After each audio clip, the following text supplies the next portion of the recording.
What's up, nerd family? Welcome once again to the Point Extra Lounge. My name is Enosh, aka Enosh Fett, and it's about to go down. That's right. If this is your first time to the lounge, this is going to be something a little different, but just know that if this is your first time to the lounge, the Point Extra Lounge is a place for nerds, a place where we can get together and talk about all the things that we love, and apparently some things that people don't like, and we can talk about it, we can debate it, all in the sense of good fun, but yet get downright and dirty in doing it. And so if those are things that get you going, hit that subscribe button, hit that like button, do the things. We'd love to have you here. We're going to jump right in. Everybody is like, look at everybody. Everybody's hyped. Everybody's in the chat. They're ready to go. Silence guys like, let's go. Let's do this. Let's do this. Yes. Heck yeah. So I'm going to bring in my opponent here. Now, first of all, I want to set this up. Jarbo has been tweeting the last 2-3 days, just utter hatred for Wonder Woman 84. I, on the other hand, saw the movie. I've seen it twice now. I saw it once in the theater. Saw it once at home today. So it's fresh. And I enjoyed it. It's not the best movie in the world. It's not the best DC movie in the world. But it's fine. There's hope in this movie. There's fun in this movie. And I'm fine with it, especially knowing that we have Zack Snyder's Justice League coming around the corner. But Mr. Jarbo, in classic Matt Jarbo fashion, cannot let that just rest. He must have his time in the sun, so to speak, to shine and to put me in my place. And he has threatened to do just that, among other things that we will not discuss on air. Ladies and gentlemen, welcome to the lounge in one of our first ever debates, Mr. Matt Jarbo. Thank you for having me here. Although this won't be much of a debate because I'm right. Oh, okay. Sure. I mean, you can lie to yourself all you want. That's fine. But yeah, it's a beautiful lie. It is a beautiful lie. Yes, as the song indicates, it's very beautiful. It's a beautiful lie. A tad overused in meme form, but still good nonetheless. Yeah. Speaking of memes, you just seem to go, and decide, I'm just gonna throw out all these ridiculous memes, like the guy who walks past the girl with his girlfriend, looking back at Wonder Woman 84, or excuse me, looking back at what you put as anything. What was it? Literally anything else. Literally, yeah. While standing there with Wonder Woman 84, like it's that bad. I have a meme generator app on my phone, and I was just like thumbing through, I'm like, what would be funny? And I just made that, and I just took me 2 seconds. I posted it, and then apparently it triggered some people because it's getting a lot of retweets. It's getting a lot of people up in arms, apparently. Up in arms, a little bit triggered. Might need their safe space. Might need hashtag DCEU to keep you sane from any kind of valid criticism that the movie. That's so. Am I still collecting them boulders? No, I'm not. So it's winter season. It's rainy. It's too cold for that. Can't hunt boulders in the winter. Look, you're crazy. And to that, everybody in the chat just, says a resounding exactly. Oh, God. We're going to start calling you Don. You are the epitome of Don. And for anyone who's here, they know what that is. You are the epitome of Don on this subject. I have another meme for that I'm getting ready to unveil that it's going to be funny, but I'm going to wait probably closer to the release of the Snyder Cut to unveil that one. Okay. It's gonna probably anger some people. I've been in a trolly mood. That's what I noticed about you. I've been in a bit of a trolly mood recently. That's why I didn't even know whether to take you serious, honestly, because I felt like your criticism of this movie over the last 3 days was so just invalid and just so invalid as well. And just so out of left field and just over the top. No, it's not, because I've explained undeserving and just straight Jarbo and probably a lot of clickbait too. Well, I'll put it to you like this. Let's associate it. Let's compare it to another movie. Okay. Let's compare it to, let's say, Indiana Jones and the Kingdom of the Crystal Skull. All right. That's a movie you and I both love. Okay. Yeah. Okay. And you and I both agree on the same thing. We can defend that movie with the exception of the monkeys. Yeah. Pretty much, right? We both agree on that one. In this case, this movie is 90% monkey.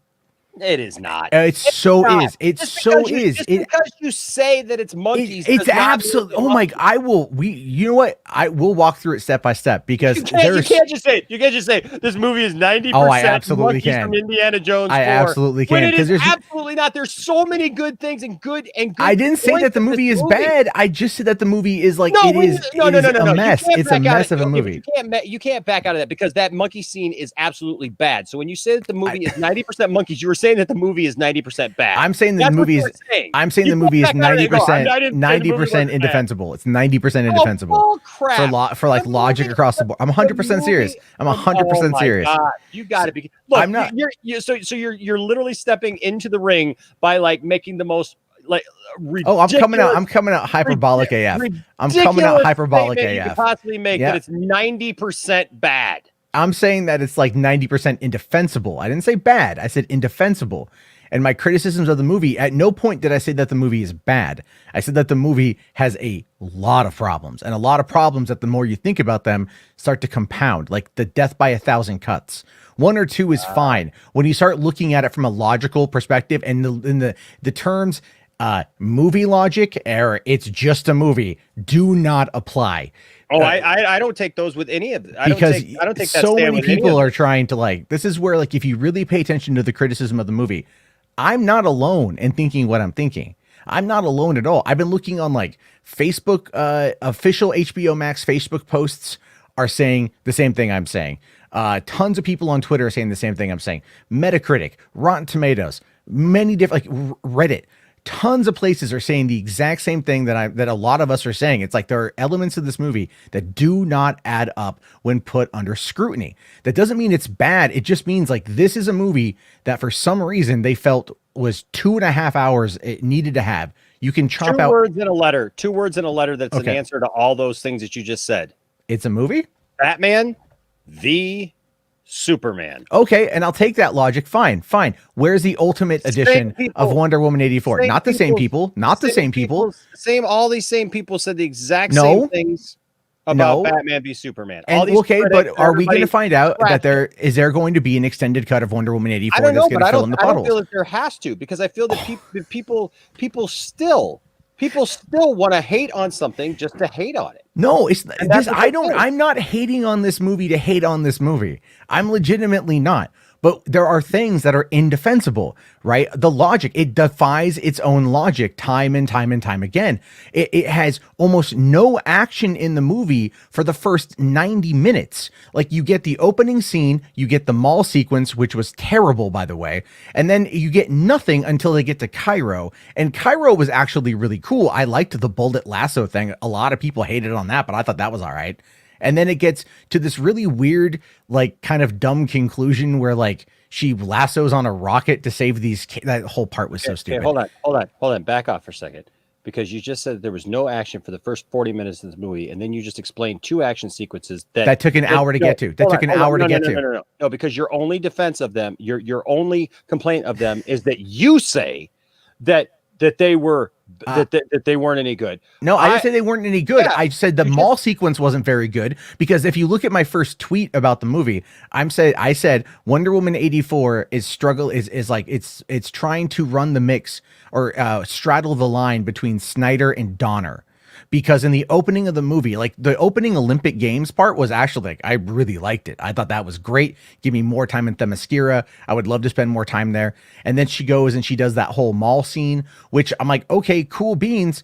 But then as soon as she like whips the guy into the drum and like he spins around, I'm like, oh my God, they're trying to be Richard Donner. Those are all things that I'm not saying that this movie is above criticism because it's not, but that opening scene, those opening scenes were fantastic. Getting to see Themyscira, getting to see her as a child, you get the lesson right out the gate of what the movie although is even that wasn't necessarily fair because she didn't cheat. She didn't cheat. She just didn't activate the one little beacon, the one little marker, and she gets told that she's a cheater. No. If you go back and you look at what she did along the way, we've watched it twice, and my son Isaac actually shared this in our spoiler review. Is she actually shortcuts through some of the obstacles that they go through? One obstacle. She shortcuts through one obstacle. That's what I'm saying. She doesn't use her bow and arrow to. No, not that. Not What's that. the other one? Not that. In the opening sequence when they first take off, she goes through in different ways and like cuts corners. Yeah, and cuts corners. but none of that that's matters. That's showing her ingenuity. That's No. showing her. Yes, that's showing her ingenuity. No. She's using her body weight. Yes, because pay attention to the whole line about it when she knocks the potential rapist of Barbara off of her, and she goes, "Oh no, I just used my body weight in order to like throw him. It's really easy." And then Well, even she's Linda making Carter. yeah, because she's making excuses. Well, no, but think about that. Go back to the beginning when she uses her body weight to propel the whatever the ledge she's on. She climbs up and it spins forward and it allows her to get the momentum to get ahead of everybody. That was the thing, was she had circumvented rules that were established. That wasn't circumventing any rules. The only rules were you need to use the bow and arrow and you need to make sure that you hit your marker so the flag lady goes up and it knows to drop the flag. She did not complete the course as laid out because she cuts through down the little chute. Yes, and that was it. And that was like the only thing. But that's the point of the But you just said lesson. that she cut corners and that she cheated. She did. missed one thing, and then she was just being one. But the big one is the one. But that's the whole point of the story that they say. No, it was a bit over the top. Her lesson to be learned is that as a hero, you cannot cut corners. As a hero, you cannot cheat the system. You can't go outside of those bounds. You have to adhere to the rules, and that's what the story was. That's what she was supposed to learn, is to not do something. I think that was handled in like a pretty poor way because she is getting to the end of the obstacle course. She missed that one obstacle. That was it. Otherwise, she did everything else that was required. But in competition, dude. But look, I get it. It's 2020, and everybody gets a participation award. No, it's not even about and you're a lefty. You're a lefty. So everybody gets a participation award. Hey, if you're gonna go rapist and go all that crap, which I know you're gonna do. And because we're gonna. We'll I'm not going to go low. I'm talking about terrible story decisions. Because here's the thing: you're going to drop a couple F-bombs by the time the thing's done. You're going to drop Probably. It's not my channel. You're going to drop some language, and the thing is everybody in the chat's going to think it's funny. And the thing is they're going to deem somehow that you have upped me. So I'm going to hit this where I need to hit it to hit my point. So hold on. I'm saying everybody doesn't get a participation award, Matt. Okay. Hold, wait, because it's mascara. You either follow the rules of the competition, or you get grabbed at the last second, and they tell you no, you don't get to win. But hold on, real quick. Let's just take it. You just admitted I've already won. I did not. So you've just admitted that I've already won. No, because you said you're gonna say stuff and the chat's gonna think you're funny and you're gonna get your points and then I'm gonna want to cut you off here. So you've already admitted that I've won. Okay, we're gonna cut corners. I'm not gonna cut corners and make funny little witty things. No, I'm not. I'm legitimately gonna talk about the movie. You and I just got done doing that over at Max's stream and rushed it into the point where he. Well, that was just because it was funny. Because that was funny. I was on Syl show earlier today talking about this. But what I'm saying is like I know you, and I know your sense of humor, and although I think it's funny, I know you are going to go places during this conversation that I would probably not go. I am going to try to be on my best behavior. And so, given that, I'm not saying that you've won. I'm saying that you're going to just do exactly what this movie does: miss the point, cut the corners. If you cut the corners, and that's what the movie just did. It did. You try to be jokey, and you try to do things outside of the competition. Then yes, you're going to cut. But see, Matt, the lesson to be learned is you're going to come in at the very end to the finish line, and you're going to get snagged right away and lose, and be crying there and whining about how you didn't get the chance to win. No, because it's very easy to defeat this particular debate. It's not hard. I've seen the movie. I've followed it beat for beat, and it was absolutely. Look, I get it. You're a master debater. I understand. Well, in many ways. I know. I'm also a cunning linguist. You are. I'm sure you are.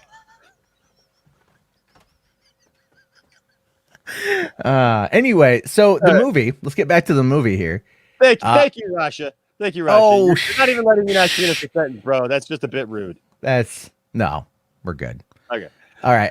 No, I look again. I think like I get the opening of the movie, and I have nothing really against it. I feel like she needed to get to the end, and she needed to get back to her horse, and that's ultimately what she did do. But she just missed the one, so yeah, she doesn't qualify for the end. I have no real problem with that. I get the lesson, and I would have liked to have spent a lot more talking about how it doesn't matter. No, I'm talking about the opening mall sequence. The mall sequence Well, the mall is what I'm sequence isn't talking the about. opening sequence. We're No. talking about this other thing. No, and I'm then talking. you just spent 5 minutes talking about how she cut one little corner, it doesn't matter, and then at the end, and then just now Because you're the one talking about. So You're the one talking about So you're how it's conceding like that no, that she was like cheating. It's like she cut one corner. Because you're saying that it's off point and that it was somehow like not legitimate, and then you just said that it was legitimate because she has to get to her horse, and so yes, she cut that corner, and so yes, she doesn't qualify for the end. So you're but I never said point. that. But I never said that she didn't deserve, or that she deserved to win. I never said that. I'm merely pointing out the fact, though, that in the moment, because you were saying that off the bat, she already had invalidated herself by climbing up the ladder instead of running along with everybody else when she used her body weight and her small stature in order to propel herself in front of everybody by being smart about it. That's what I was talking about. And her going down the little aqueduct chute in order to get back to her horse and get ahead of the competition is also using ingenuity, but it did have a cost. So it's not that like, that's what I'm talking about. What ultimately though, I like that scene. So you learned a lesson from that scene. I learned a lesson, like don't F with the Amazons apparently. Cause like they really pay attention to that. Play by the rules. Well, the rules again, it's like the only rule, but the only rule was just go and hit the marker. That was really it. Play within the rules of the competition. So she should have gone back and hit the marker. You just admitted that she didn't do that. If you're in any other competition and you miss a marker, like, you do have to go back and hit that marker. What are you doing? You hit a home run. If you hit a home run and you don't touch second base and you come all the way around, you're called out. It's the rules of the competition. Okay, fine. Then call out a 9-year-old child in a who's playing in the sport by all means. She learned her lesson. The fact that you're talking about Amazons, you're talking about a goddess, and you're talking about the fact that she is held to a different level of competition because she's choosing to compete in the first place with grown women. So yes, because she was a bratty little kid who thought that she could do it, and she went outside the bounds. She went outside of what she got cocky, fell off her horse, and she chose to go back, and so she got caught, But I didn't say she deserved to win. I just said she didn't cheat.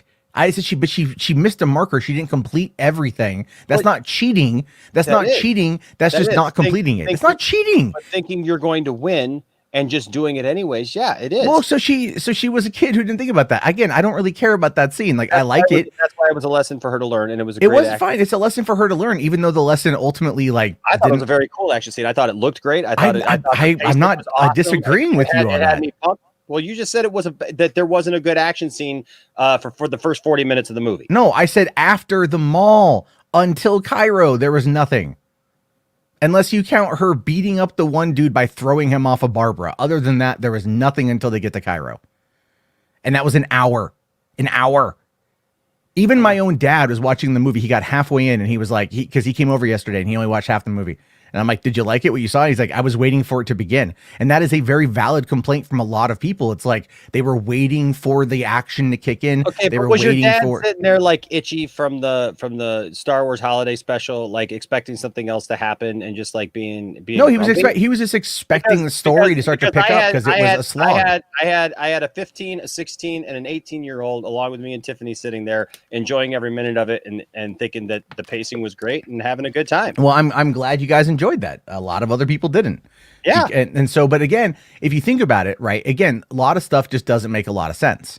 The way that they portray a lot of scenes that make a lot of sense. Look at like they take shortcuts in regards to characterizations. They take a lot of shortcuts in this movie, actually. And that's probably the biggest logical fallacy that comes out of this movie is like how much it insults the audience by how many shortcuts it takes. If you're talking about the opening of the movie being a lesson for Diana, well, then the opening of a movie was also a lesson for Patty that Patty wrote with Jeff Johns and that they ultimately failed to learn themselves. Because the movie, and just to give you a prime example of this, for one, like they go and they take the jet out of the Smithsonian. So these display planes are clearly, fueled and ready to go. Okay, fine. I can suspend disbelief enough. I know. Okay, a 1918 fighter pilot from World War I who's never once been in a fighter jet knows how to fly this thing. Okay, cool. Doesn't know about radar. Okay, cool. I can get behind that. Oh, but here come magic hands. I've done it with the coffee cup. I've Wingardiumed Leviosa a coffee cup before. Now I'm going to do it to a whole freaking jet. Well, okay. Hold on. Okay, so I'll give you the other points because I agree that I even brought up in our spoiler review. I said, look, you have to kind of suspend disbelief when you're saying that a jet at the Smithsonian is fully fueled and ready to go to be able to fly across to Cairo from DC to Egypt and back on one tank of gas. I get like, I don't know how they refueled. I don't know what they Never did. mind the fact that even Barbara herself, when they meet her at the Mayan guy's house, goes, because they remember they're in Cairo. They call her. She says where to find this guy. It instantly cuts to that. They then walk in. She's, and then she goes, wow, that was fast. And it's like, yeah, because there's no transition. There's no time. It's like the sequel trilogy with how they handle light speed, right? They jump into hyperspace and it's instantaneously there versus the original trilogy, which shows hyperspace takes a long time to get through. That it might be a quick way to get there, but it's not instantaneous. How is it instantaneous? It's not because it was a whole other movie we're talking. We're gonna but if you really look, at how they handle Canto Bite and forever to get back, and there was like whole discussions. It wasn't like it didn't take forever to get the Canto Bite and to get back. It like legitimately took them. They left on the shuttle. They got the Canto Bite. They was a little bit of time to get from Canto Bite back, but still, anyway, look, the whole point is that they handled it a lot different. A lot of people brought it back. I get that, but what I was saying is I'll give you the gasoline thing because that was a problem that I had with it myself. Okay, but as far as the invisible jet part, where she's able to create this, she said that she had been working on this, that this was something that she had been working on because she had seen her father do it and knew that her father did this to hide the mascara, and that she had been working on it and that she had got it to work once, but it was a coffee cup. And then there's the line where he says, I know, and I laughed at that too. Right. I don't really care about the invisible jet. Okay, I don't bring it up. You just brought it up. It was because I'm talking about the sequence of events. I'm talking about the sequence of events. I'm telling you, I'm giving you some things, but other things like you're still bringing up. I'm saying like you brought up the invisible jet, but that's the only reason. But hold on. I brought up the invisible jet.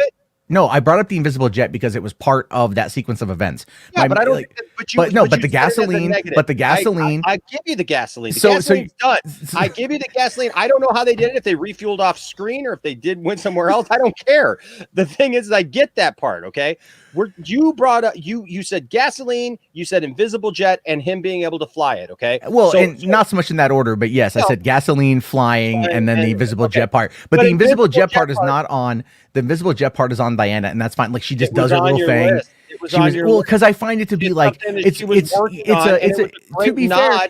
It's a bit of a classic fact that, you know what, we were all wondering. You're going to tell me that anybody at any point since she has showed up as Wonder Woman has not thought about, does she have an invisible jet? Can she get an invisible jet? How does the invisible jet even fit in? How do you do the invisible jet in this day and age and make it actually a thing? Dude, they actually did a really good job introducing the invisible jet, I thought. It was a little on the nose when he looks out the window and goes, it's an invisible jet, and I'll give you that.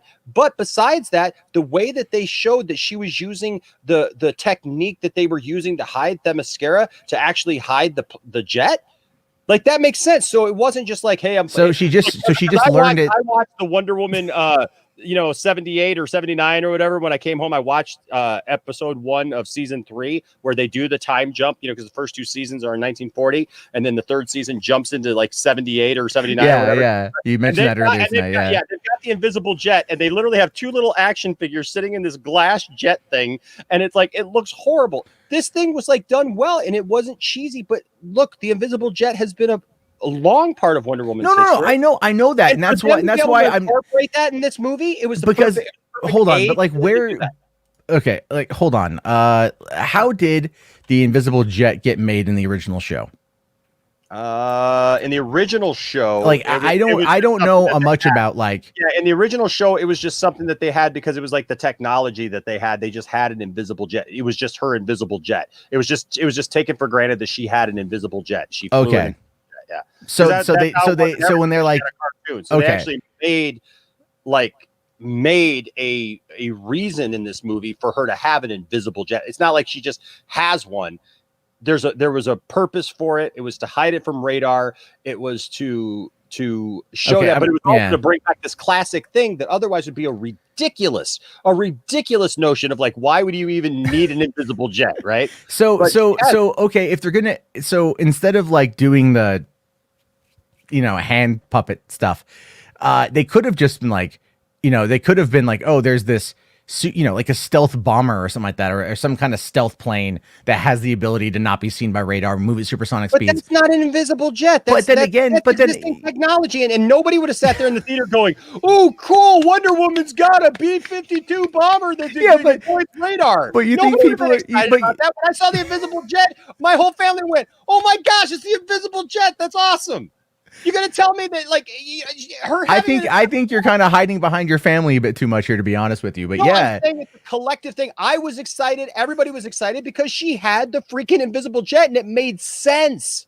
And you're sitting here talking to me about stealth bombers that like have existed for 20 some odd years now. That's not a big deal. Again, like how is seriously? Yeah, I would like to know anybody who would sit there and go, "Ooh, Wonder Woman's got a stealth bomber. That's cool." Like, I don't know. I mean, like when she flew we saw her on a plane in 2016's BVS, and the commentary was like, "Where's the invisible jet? Where's the invisible jet?" You won this, man. I don't know if you saw that you won the Turtles 5-pack movie, but I haven't seen you since, and I wanted you to know that you won this, so I need you to DM me so that I can mail it out to you. There you go. Okay, get your turtles on, buddy. Absolutely. Get your turtles on. So, I mean, the thing is, dude, is the invisible. I know you're trying to glance by the invisible jet. I'm not. No, I'm saying I'm just saying at the end of the day, it's like, you know what? Fine, they did the jet thing. I brought the right T-shirt. No, because I'm not Doomcock, and I certainly am not Mike Zero. Because I actually use logic when I make my arguments. But the thing is when you have the jet, fine. The jet was a throwaway Easter egg. It was like a one scene. I liked it when they were in the fireworks stuff. That was pretty cool. But what I'm talking about is the logic. You thought it was cool that they were flying a jet through fireworks? No, I thought it was ridiculous, but it looked cool. Okay. This is my biggest complaint about this movie is that it was written for paper. It wasn't written for the screen. That's the biggest problem that I have with this. But a lot of this admitted it looked cool. There's nothing like I think the scene with Leia cool getting sucked out. Did it look cool in paper, or did it look I cool think that it was written to be drawn as a comic, and that Patty found a cool way to exemplify that onto screen. Other than that, it was like even the shot of the director found a cool way to put it on the screen. But that doesn't mean that it has substance to be there. There's a difference. Okay, it's like take Marcus Nispel, okay, the director of Pathfinder, the director of Conan the Barbarian, the director of Friday the 13th. The guy has an excellent visual style, but his films lack an equitable substance. So his movies are fun to look at, but they don't actually provide you with anything to really kind of chew on. It's empty calories. But this movie provided all that. It provided like real life reasons for like the most ridiculous thing that you could possibly think about. I mean, Diana spent 65 years like really, really, really just pining over that D. Thank you for saying that. Thank you for saying that, because I have an absolute reason. And the Richard is here, and the Richard knows that and everybody knows that I. Oh, you got to call him back up. Is that what's going on? You got to call him back up. Enosh, you got to. Oh, the Richard knows what's happening. The Richard, you need to bring Richard into the conversation. No, actually, I'm saying this because I'm making the observation that Robert Meyer Burnett is somebody that I definitely respect. I respect his opinion, but he tried to make the same comment that you just made in a stream with Midnight Edge about the fact that, like, you're going to tell me that this woman hasn't dated anybody in 70 years, that she hasn't even opened up herself. No, I'm not. I say this to that. I say to this to that. Yes, she is staying to herself and lonely because you know what? She's an Amazon from Themyscira. She doesn't need a man. She wasn't looking for a man to begin with. She literally came from an island full of nothing but women. She was never, ever looking for a man. She was never looking. It was one man, Steve Trevor, who crash landed into her life, took her out of Themyscira into the man's world. She fell in love with that man in a most intimate way beyond just having a one-night stand. She fell in love with this man. This man was something special to her. And then that man sacrificed himself to save her and many others. And yes, she then retreated because she was never looking for a man. She wasn't looking to replace Steve because she was never looking for Steve in the beginning, but yet Steve found her and their hearts connected. So no, she wasn't ever going to replace him because she was not on a mission to find a man. She doesn't need a man. She's a Themysciran. She's an Amazon. But she doesn't need a man. She could live in the next 2,000 years. You are over analyzing that entire thing, because if you listen to the dialogue in the movie when she's talking with Barbara, like she already admits like she doesn't go out very often. She doesn't like going to any kind of corporate events. She keeps to herself pretty much.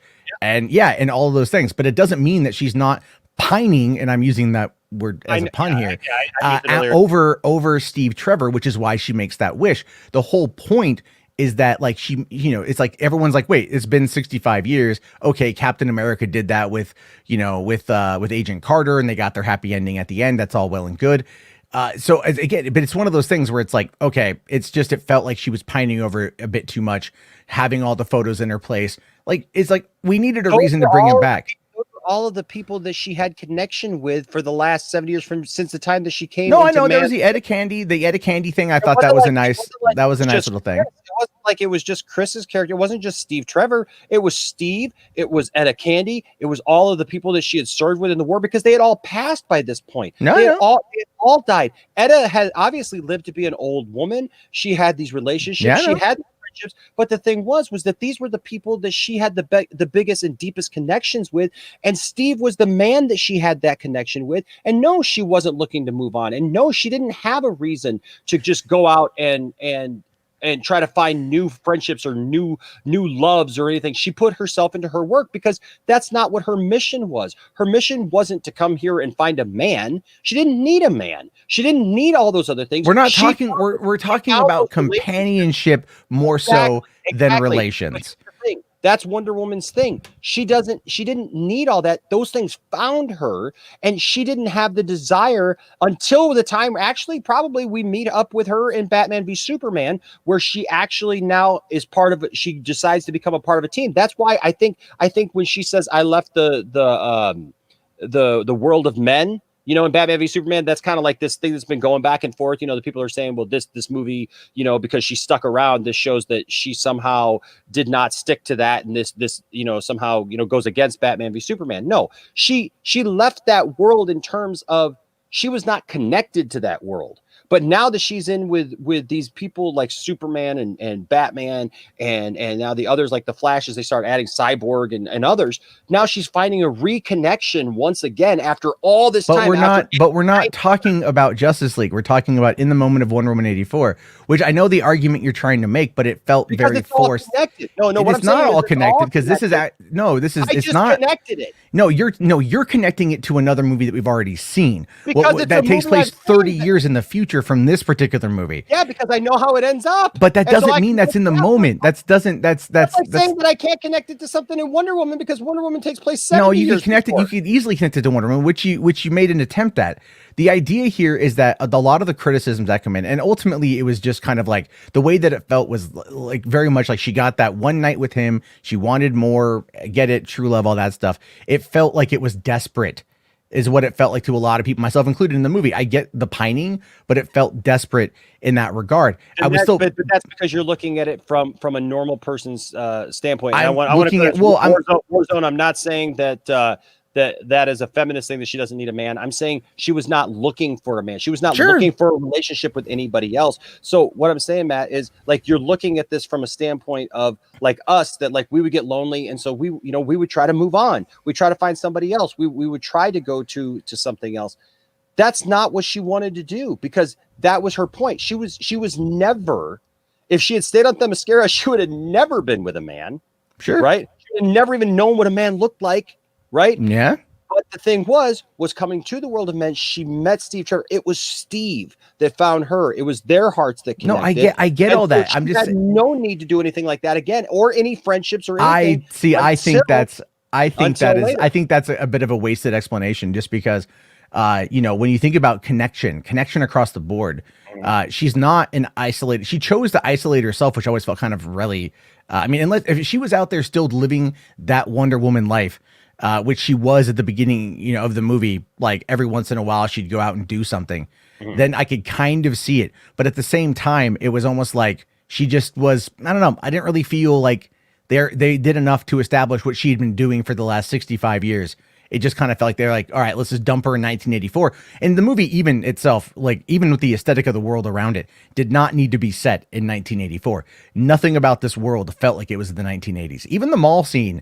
Oh, dude, come on. No, it was where was any 80s music outside of the clothing montage, which was just to make a joke about parachute pants and fanny packs. Hold on a second. Let me stop you right there, because first of all, the movie does not need to play 80s music for it to be 80s centric. Culturally relevant to 1980s, the music is a major part of that. Patty specifically talked about that she did not want to take that put in that element to just rely on the music to set the tone. Well, she didn't. Film. That's actually one of the biggest complaints that's been coming in. Well, you know what? People could complain about all they want. There's a lot of people who complain about a lot of stuff. It doesn't make it right. Look at all the people who complain about every other DC movie that we love and that we defend constantly. People complain and whine and gripe about a lot of the stuff. Movie like didn't that mall scene outside of the fact, and I will give you this, outside of the fact that one, she performs many feats of strength, and like she shows up in that outfit right in the middle of nowhere with a golden lasso swinging all around, and like waits 5 minutes before she finally throws her tiara around and actually breaks 3 cameras, which there would have been a whole lot more. There would have been a whole lot more going on there, and they would have seen her because they did not set up the fact that she moves as fast as the Flash. So she's moving at regular speeds. I mean, she's fast, don't get me wrong, but she's swinging around. People are seeing her close up. You know, she's interacting with kids, she's interacting with adults, things are happening, and I get all of that. But other than that, that mall was totally 80s. Everything that was going on in that mall was totally 80s. Look, I grew up, I was 8 years old in 84, and I loved the 80s, and we went to the mall all the time. That's the kind of stuff that was going on in the mall. In the center corner of the mall, you had I'm not saying that the mall people doing like little, you know, magic shows. And I mean, I remember going to the mall all the time, and like one of my best memories is going to the mall and like having this magician do like the famous like nail bed. You know what I mean? So there was like all kinds of stuff happening at the mall. People wearing spandex. Take out the mall and ask yourself if the movie is set in the 1980s. Take out the mall. Yeah. Nothing about it. From the way that people dress, from the way that people talk. It was all that. That was one of the things that I loved about it. It was actually opposite of a lot of stuff that you see. Is normally you see a bunch of people who look modern and act modern day, set just back in the 80s, and they go, oh yeah, it was back in the 80s, right? But no, this, you got to see these environments that they were in, and the colors were there, and the clothes were there, and the way that the people acted was there. The very fact that Cheetah, that Barbara herself acted like a nerd who was being suppressed is absolutely an 80s thing, because nerd culture exists today in droves. Nerds feel repressed today, even it's today. Not like it was in the 80s. No, it's not like because it's a totally different but thing. They didn't even play her up like a nerd, really. She was just meek and she not was really. She was nerdy. She had she had glasses, so she's nerdy. There we go. Stereotypical 80s nerd thing. She had glasses. She was wearing a big long skirt that was all the way down to the ground like that. She had frumpy clothes on. Her hair was a little mussed. She was very timid. She was into stuff that nobody else was into because she was doing her job. She was trying to be quirky, but she couldn't. She was dropping all of her papers. That is not all nerd stuff, dude, from the 80s. But that's not. But the thing, at the same time, that same kind of mentality and attitude can transcend decades. Even down to the look. We see people nowadays with very similar style because it's now considered retro. What I'm talking about is the feel of the world. You can mention the clothing, but there was no references to like even go back to It Chapter 1, set in the 1980s. 80s music. When they go past the movie theater, it's 80s movies in the theater, down to the week of when those movies came out. The aesthetical world around them lived and breathed the 1980s. What they did here was they did Galaxy Records and they did Commander Salamander and a couple little surface level, superficial. The way that Pedro looked, the way that he was dressed, the way that he acted, the way that his hair was done, the way that people walking down the street looked, the fact that they referenced the Star Wars program from the 80s. Yeah, I mean, I get it. The Reagonian aspect of the president that wasn't even Reagan, mentioning Star Wars, which is during a Reagan presidency. Yeah, and then the guy wasn't even Reagan. The guy wasn't even Reagan. So where did that come from? Because they did not go to a place where they felt like that they needed to just recreate Reagan. But if you're talking, but if the whole concept of the president, when he's like, I want nuclear missiles, is to reference the Cold War, referencing the Star Wars program is clearly referencing the Cold War, where is anything to do with any of that? That would have been an interesting backdrop. Well, you know what? You could say that, but the thing is, you put in Reagan, and I think Reagan actually probably detracts from what's going on. So they just put in a generic president. How does it detract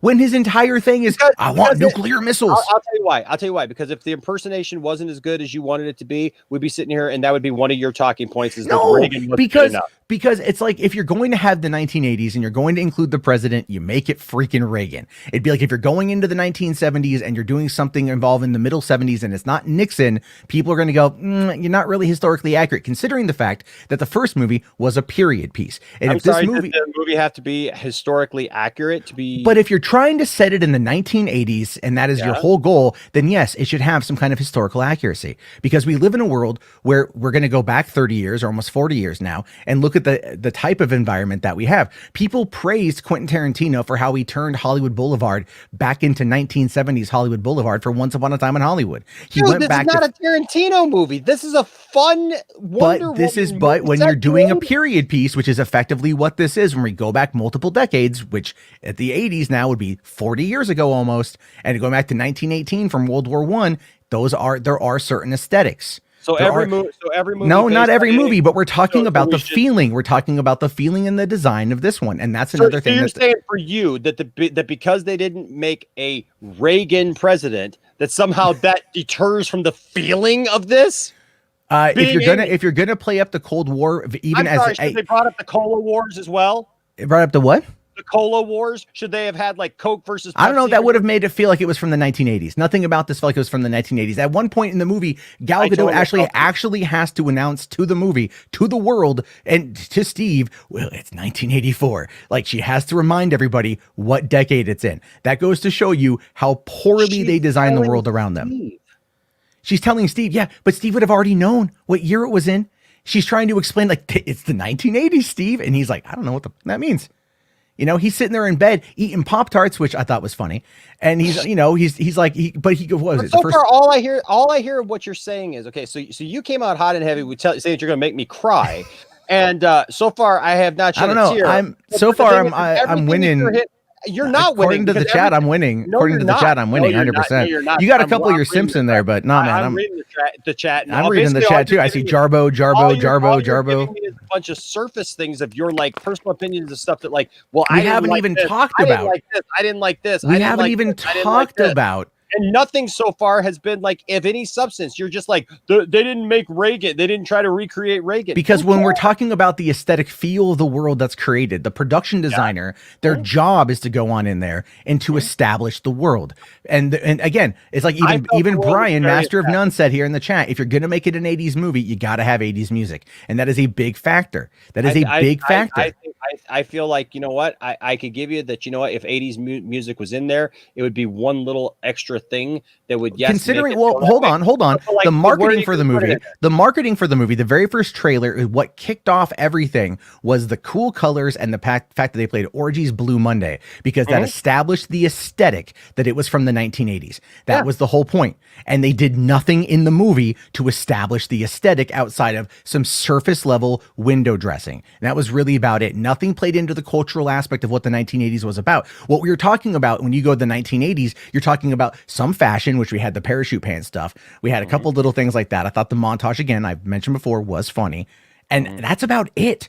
Other than that, you could set the movie in 2017. You could set it in 1994. You could set it in 2578. Nothing about the movie is going to be even tied remotely to that timeline, to that moment in time, which is generally what they're supposed to do. Because one of my points to the whole thing is it felt like an 80s movie, and it felt like the 80s to me. It felt like a true representation of the 80s instead of what we usually see in Hollywood, which is a bunch of people thrown into the 80s, and we're just expected to believe that they act in a certain way because it's the 80s. They act like people of today, but in the 80s, you know. And you want to talk about my Simpser in the chat? You got a lot of them yourself there, buddy. I mean, I see a few of them, but I think it's just crossover fans. I think I'm just winning them over. You're not winning. I'm just winning them over pretty easily. It's not hard because your arguments aren't. You literally have people who just didn't like the movie too, so they're going to agree with. They don't even know what that means. Like you're just like, you know. No, okay, Matt. Hold on. You're not actually. No, Mask of Shy says here, Jarbo's not focusing on the real problem, saying that the movie didn't need to be set in 1984. No. I'm establishing. My argument is that it could, and I just said that, it could be in 1984, 1994, 2000. It doesn't matter, because nothing about the movie, the narrative structure of the film, which is the biggest sin this movie has, is its narrative structure and its editing and its pacing and its timing and a lot of other things. The biggest sin is narrative. And so when I talk about the narrative, part of the narrative aesthetic is building up the world around it. You have to make the world believable for the timeline that they're setting it in. You would not go watch a movie set in. Yeah, they are getting low. You look a little tired. It's getting a little late. Anyway, the narrative. All right. Mm-hmm. I'm not Varun. I'm not being rude. I'm trying to get a point across, and I'm having trouble getting a point across here. So it's like it's not being rude. Anyway, let's move on from the 80s aesthetic. You agree that you think that it's there. I think that it's not. All right, fine. Yeah. Let's talk about Pedro Pascal himself. Okay, like specifically the character of Maxwell Lord, because I feel, quite frankly, that they lost a fair amount as the movie progressed with the character. Leading into the ending, which I felt was an absolute, like, just abhorrent sin. I know you and Tiff like the ending with this character.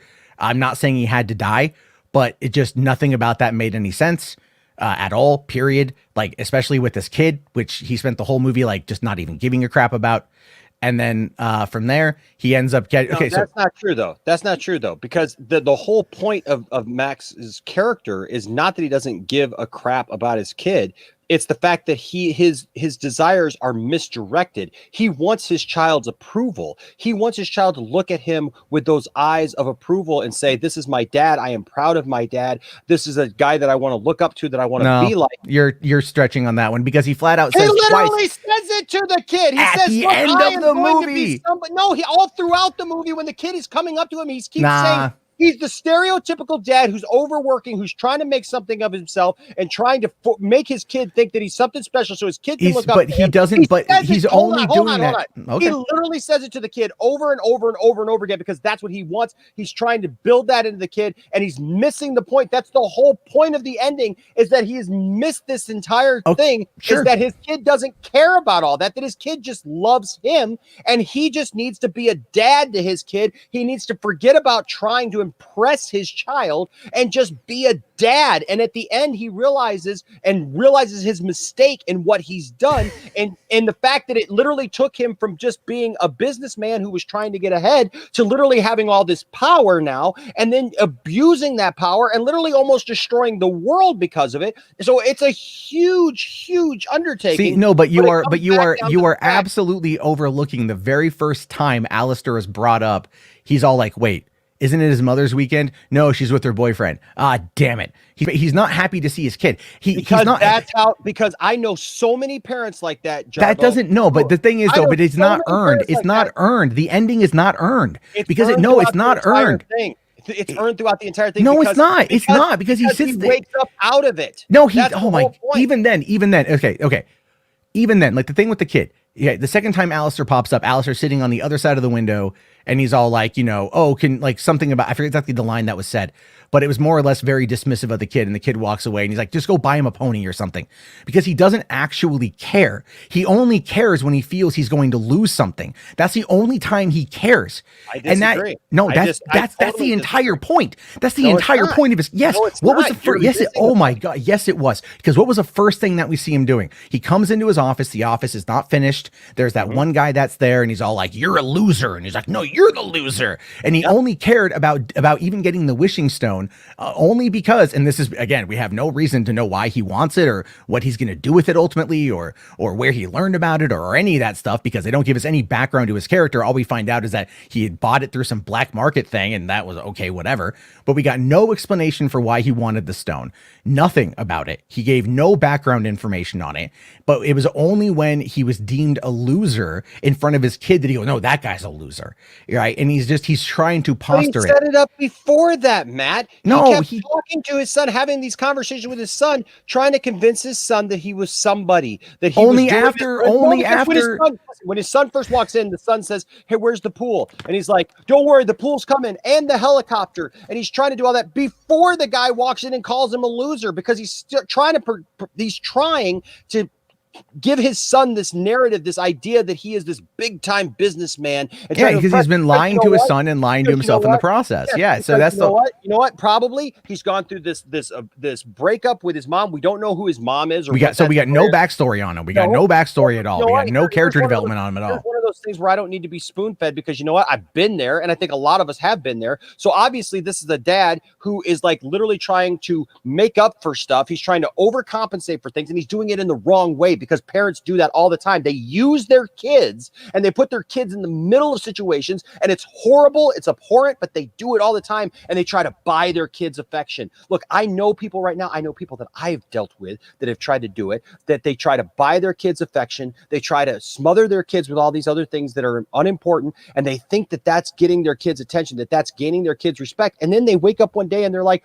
why doesn't my kid respect me? Why doesn't my kid love me for just being me? When the presents stop or the everything tanks, then they have nothing to give. Or these kids go off and they're now adults and they go off on their own thing and they have no time for their parents anymore because there was never any relationship there to begin with. This kid is literally crying out to his dad for attention and for his dad to show him some love and affection. And the dad is not realizing he's the stereotypical guy who's going into the office and he's working hard and he's saying, son, I'll be there.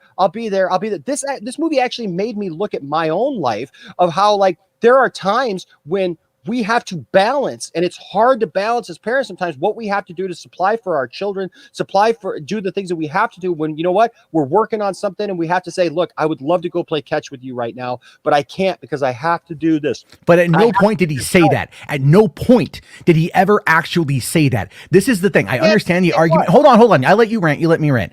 I understand the point you're trying to make here. Okay. But the way that they showcased it in the movie was that he didn't actually care about his kid. He cared about his kids, what his kid felt about him. That's all he gave a crap about. We never saw him actually try to do anything for Alistair throughout the movie. We never saw him attempt to do anything for him. It was always like, all we got was that first line. Well, where's the pool? Oh, it's all coming. It's all coming. It's all coming. And then the guy comes and calls, he's a loser. And he goes, no. That guy's a loser. But then after that, when we see him again, he just wishes that his dad loved him or whatever. I forget. I couldn't hear the line. Because by that time, he's so buried deep in the wish. And he'd already been there and he'd already been ignoring him.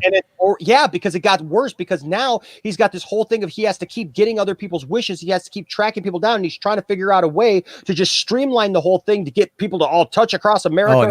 Oh my God, that was terrible. But yeah, I mean, an 80s thing, dude. That was like literally a thing. Like you're talking about televangelist, dude, and people touching and reaching out that was and all that stuff. But did any of those people touch the screen? Did any of those people touch the screen? I would have believed it if they would have said like to televangelist and like put your hand on the screen and I'll put the power of God, right? Like that kind of like Pat Robertson shit from back in the day, dude. 100%. I would have been like, that would have been a better explanation than just like when the president goes, well, the particles touch, and he's like, they touch, and he's like, well, no, not really.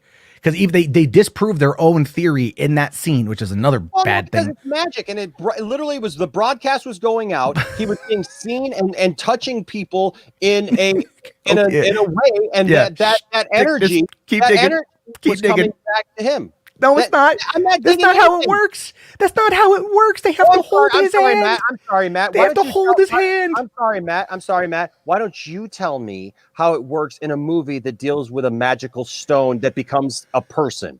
You tell me about how I'm supposed to suspend my disbelief and when I'm not supposed to suspend my disbelief about a magic stone that a guy wishes he was so that he can grant wishes to people and take powers away from them. You tell me how it's going to work when he actually himself says, I can break the rules, because he does it for Cheetah. When he tells Cheetah the second time, he says, hey, what do you want? I feel like I'm in a giving mood today, and allows her to. But was that him going to somebody else and taking somebody else's wish to make her an apex predator? Or did he have the ability to grant the wishes as he saw fit? That was another plot point that was never explained, never talked about, and it was just given lip service as they moved on to the next scene, because she's like, I want to be an apex predator. She didn't wish it.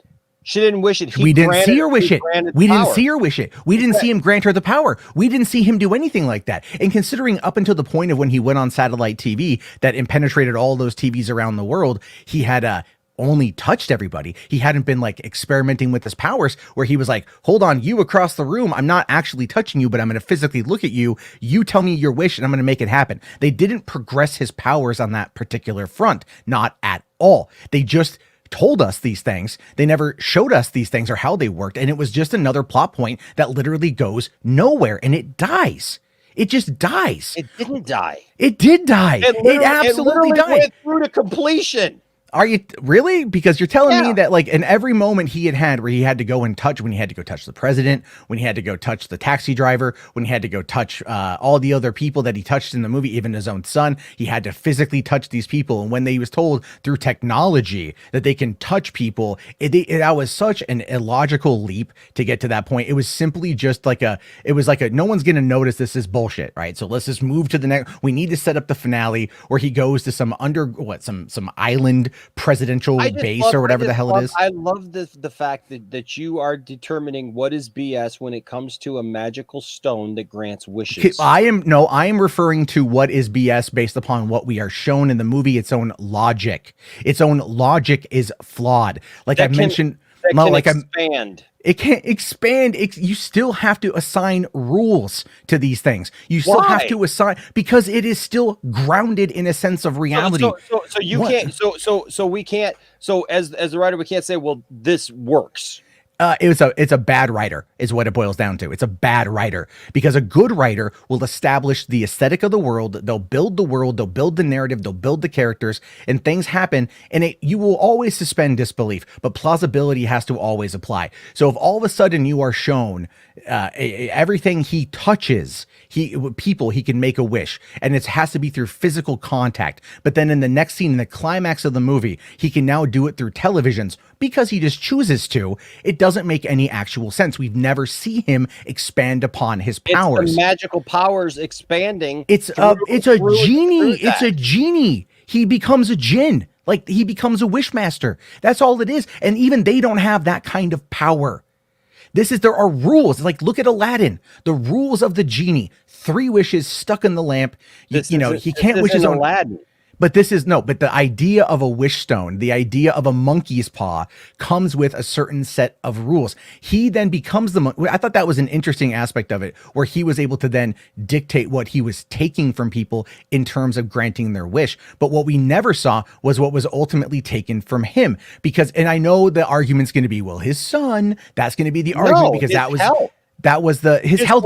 But did you miss the part? Problem. But did you miss the part though, when he gets on TV and he's all like, granted, I'm taking your life force.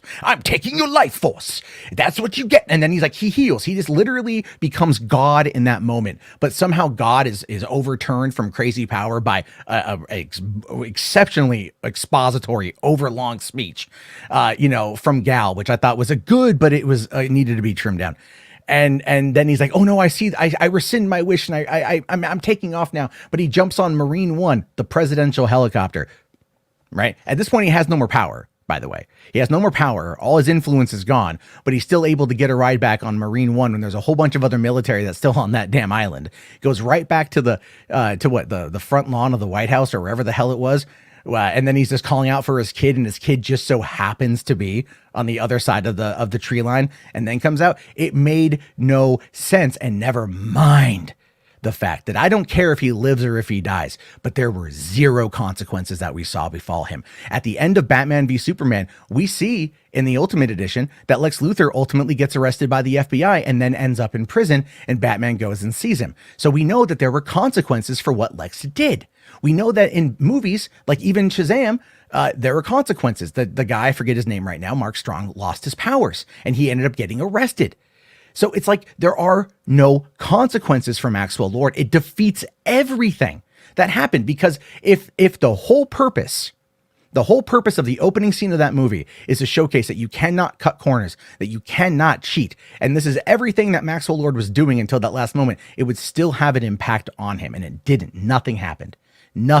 And that is an egregious ass sin. He lived to actually be a nuisance at another time, because he's Maxwell Lord. But they had him refined. They had him reformed. They set it up. He's like, no, I'm sorry, son. I'm a loser. I'm going to do everything I can to, But it's like not him being arrested and having to serve time. He literally helped kill people. He literally helped destroy the world. He almost destroyed the world. Almost nuclear annihilate the world. Well, that's the thing, is the world was absolutely in disarray, so we didn't get to see everything that. But resolved.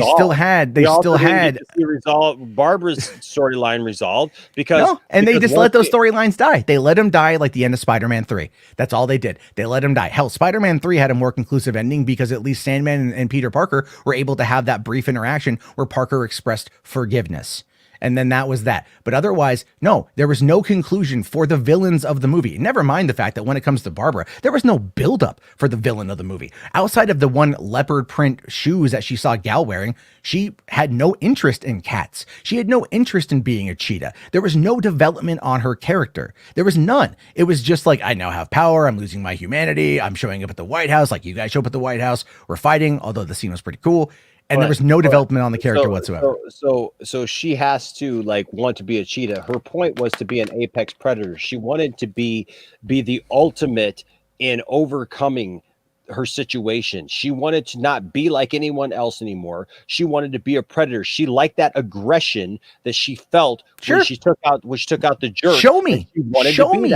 Show me more of that. No, they didn't. They barely did. They barely did. She had been beaten down. They showed her being attacked in the first place, and Diana having to save her. Yeah. Then they showed her coming back, being hit on over and over and over again, being treated that way. And then that guy comes at her again and tries to do it again, but now she has the power to overcome it. So therefore, she just starts beating the crap out of the guy, throwing him into vehicles, throwing him all over the place, kicking him and saying, "I like this. I want to do this again." And then the guy, and then she never did. And then she didn't do it. She didn't do it. What do you mean she didn't do it? She didn't do it.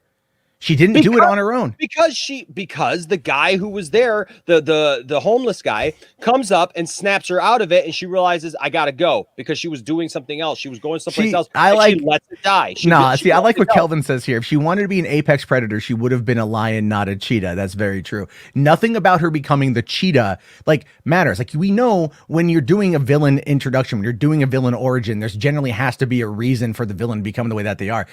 Go back to Batman Returns. Selena Kyle gets beat to shit by cats, and then she becomes Catwoman. I thought that was kind of whatever, but hey, it worked for me at the time. You got to have some kind of development of the character. There was no development of her character. We don't see her really, except for when it's she shows up at the Mayan guy's place, realizing that they have to destroy the stone or destroy the host in order to make all the wishes go away. And she's like, F that, I don't want to do it. And so she bails out. And then we see her just again, and she's dressed in some more, I guess, leopard print crap or whatever, some fur, but still no aggression, no violence, no robbing a store, no beating, she doesn't show up again until the White House. How would she know about going to the White House? How would she know how to get on in there? How would she know where the fight was? She just randomly shows up, and it's oh, okay, we're going to get down to a boss fight. And that was really about it. It was just kind of it was pointless.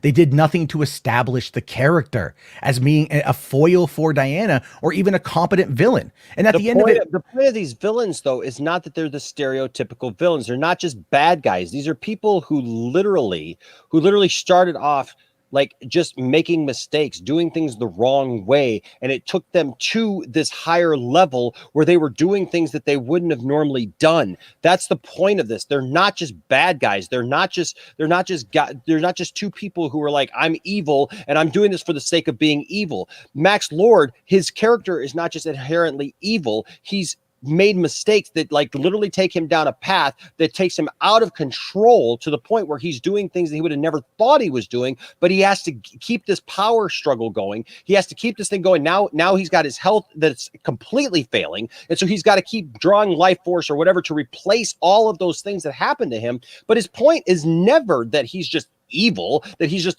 he's not a Lex Luthor. He's not this diabolical, I'm just trying to take over the world thing. It's a progression that takes him over. It's almost, what it almost reminds me? It almost reminds me of Spider-Man 2 with Doc Ock, where Doc Ock starts off as this great guy, but then all of a sudden his own creation takes him over. And in the end, he's look, I'm not really a bad guy. It's these things. I've been brainwashed by these things. Okay. No, not at all. Because when we first meet Maxwell Lord, when we first meet him with the investor, we find out that he has been ripping the investor off. So he is not a good guy right off the bat. He is not a good guy. Desperate at that point. Because he had made, That's what leads him to, but he starts up when it goes back in time and it shows him starting his own little business and trying to set up things the right way. But you know what? He's working in the real world where he's got deadlines and he's got things that he has to meet and people that he has to pay and things that he has to do, and he can't keep up with it. I think you're absolutely just trying to deflect. You're trying to. He literally starts cutting corners, just like the movie is trying to tell us that you can't do. He starts trying to cut corners, which then he starts taking advantage of people, which leads him down this road to now I need to find a way to undo my losses, to undo my failures, and that leads him to the wishing stone to be able to do these things. And then the wishing stone completely engulfs him and takes him over and takes him to the pinnacle of what that is, of cutting corners, of stealing from others, of putting others in these places, and it leads him to this place until the end where he realizes that is what he's doing, but he's literally out of control at that point. But let's be realistic here for a second. What was his only wish? To become the stone. So this is not a person who needs help and is going for a wish. He wants to be the master of wishes in order to be able to control. I mean, this is not. It's not the '80s. You get 3 wishes. What are you going to wish for? He didn't get 3 wishes. Everyone. Wishes. But no, usually. But then again, these rules would apply as to being those kind of rules don't exist. Like that. But he tries to circumvent that because he thinks that, hey, if I become the wishing stone, but that's not even. Everybody's wishes will feed into what I want, what I need, and I can get those things that way. But he never stops to think about that. He immediately adopts it, and he immediately starts acting, and he immediately starts taking over.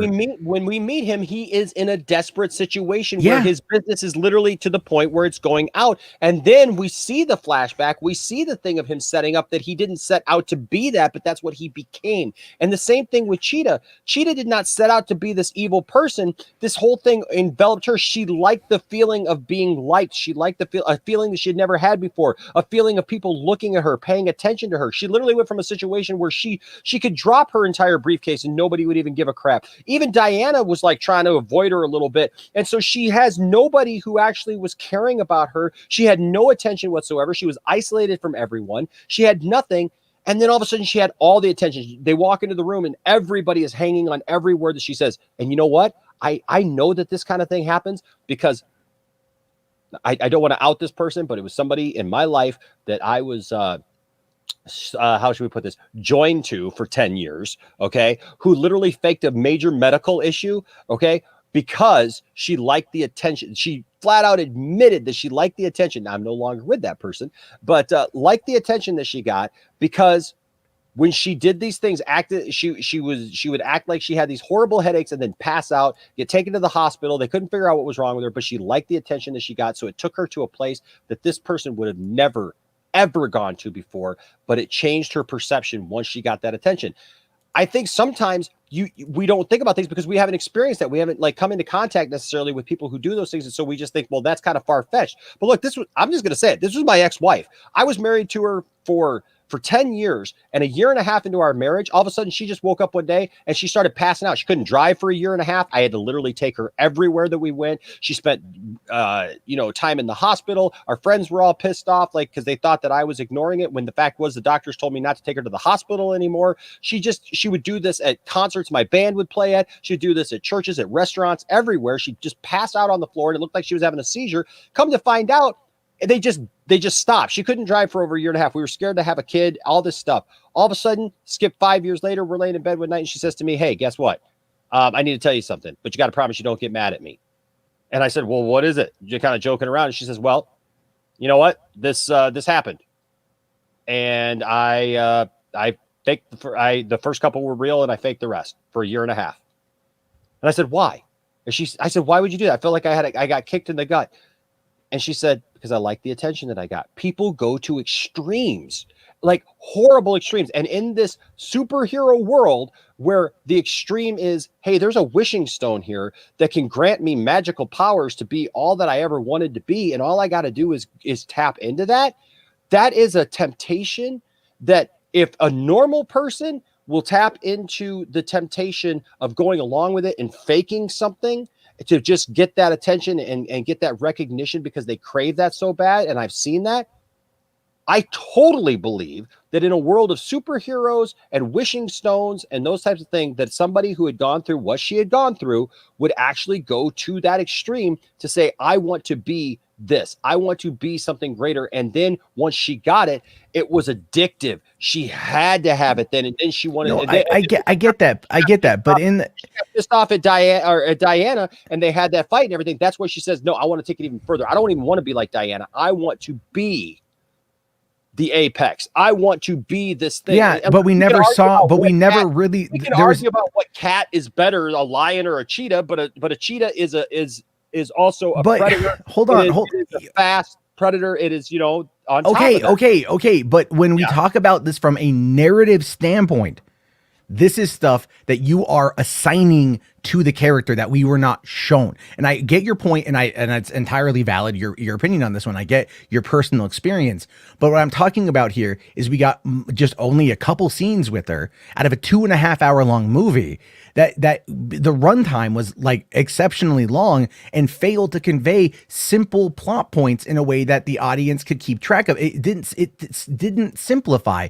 It just kept stuff going that ultimately kind of fell apart for a lot of people. Even looking at the chat here, it's like, what is this one here? Like, I forget what someone said. They said, like you have to explain it. You don't have to spoon feed it to the audience, but you still have to do things that are going to be explanatory for the character. I get what you're saying about Maxwell Lord, but what I mean by that is like, we also, when I talk about the zero consequences thing, it also ties into the origin of the character. They just failed to give us a beginning and an end. They gave us a middle, but it wasn't much of an arc.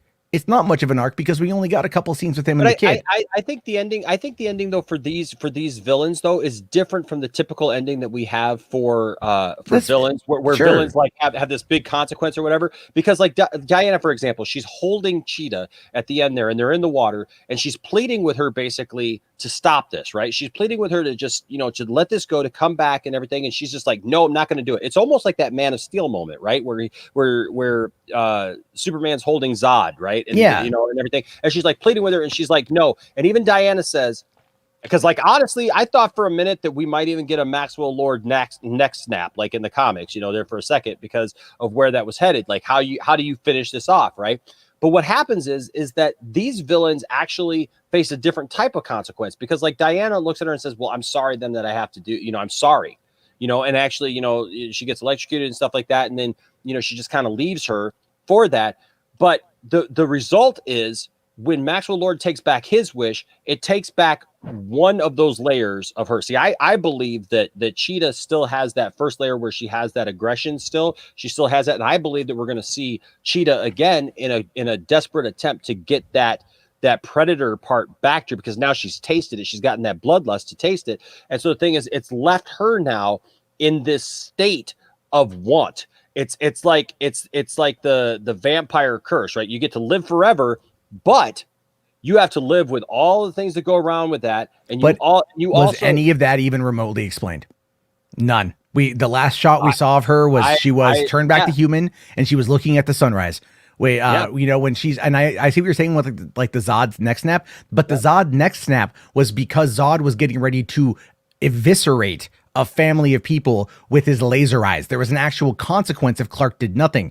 This was like, they're under the water. She's in gold armor, and she's like, there's a power cord there. She's like, that was like, oh my God. Even that scene, like when they're fighting, like my girlfriend said, she's like, when did this movie turn into Spider-Man 2? Like because all the lassoing and everything else, and it was really hard to see what was going on because of how dark it was. And that's again, it was like there was no build up to that finale fight. It was just they fought, and then she got shocked, and then Diana pulled her up out of the water, and she was like passed out, and then that was about it. Though. This isn't true. This is not true. Like, just because it takes effort to defend a movie, that doesn't mean that it's not a good movie. That's not what. No, I'm with you on that one. Yeah, I'm with you on that one. That's not what that means at all. Here's my point. Is like, this is what I saw watching the movie and what made me like the movie, because I did not have to necessarily have every bit like explained to me. I could see what they were doing by what was unfolding. And I think it goes back to experiences. I think it goes back to like how we look at different things. Cause like at that last moment when we see Barbara having gone through all these things, like I see that look of defeat in her, and I could see like where she was in her character development, that like she had gone through all of this now, and now she's gonna have to deal with the consequences of this and that bloodlust that's going to keep her coming back for more. Sure, right? But and then, where and did we get that? Through that look. Through that look. But that look is not going to convey. That look is not going to convey, especially looking right at the Maxwell Lord situation. And literally the next scene. And by the way, Matt, posting yourself in the in the chat does not constitute points for you. What do you mean? I'm not even posting in the chat. I don't know what you're talking about. Okay. No, I don't have. Well, who's posting is me. I don't know who. There's some guy there named Jaro96. That's not me. Okay. No, I don't have an alt account. I don't have an alt account. Yo, what's up, Crush It? I haven't seen you in a while, buddy. What's going on, man? No, so I'm just saying, like, I could see that in that moment of what was happening. Like, I could feel that pressure and all those things that had come to a head in that moment. I didn't need to see her necessarily go to jail. I realized as she was walking away from this movie that she had gone through literally hell and back, and now she was going to have to face the consequences moving forward. And I don't believe it's the last that we've seen of the character. As far as Maxwell Lord, he's going to have to deal with the repercussions now of his own son and whatever else comes afterwards. But he also has had to go through this entire arc of literally from trying to start off as this businessman to ultimately making the biggest mistakes that he could possibly make and almost literally destroying the world. So, but you're telling me, but then it's like, but no arresting. I mean, no cop showing up and taking away at the end.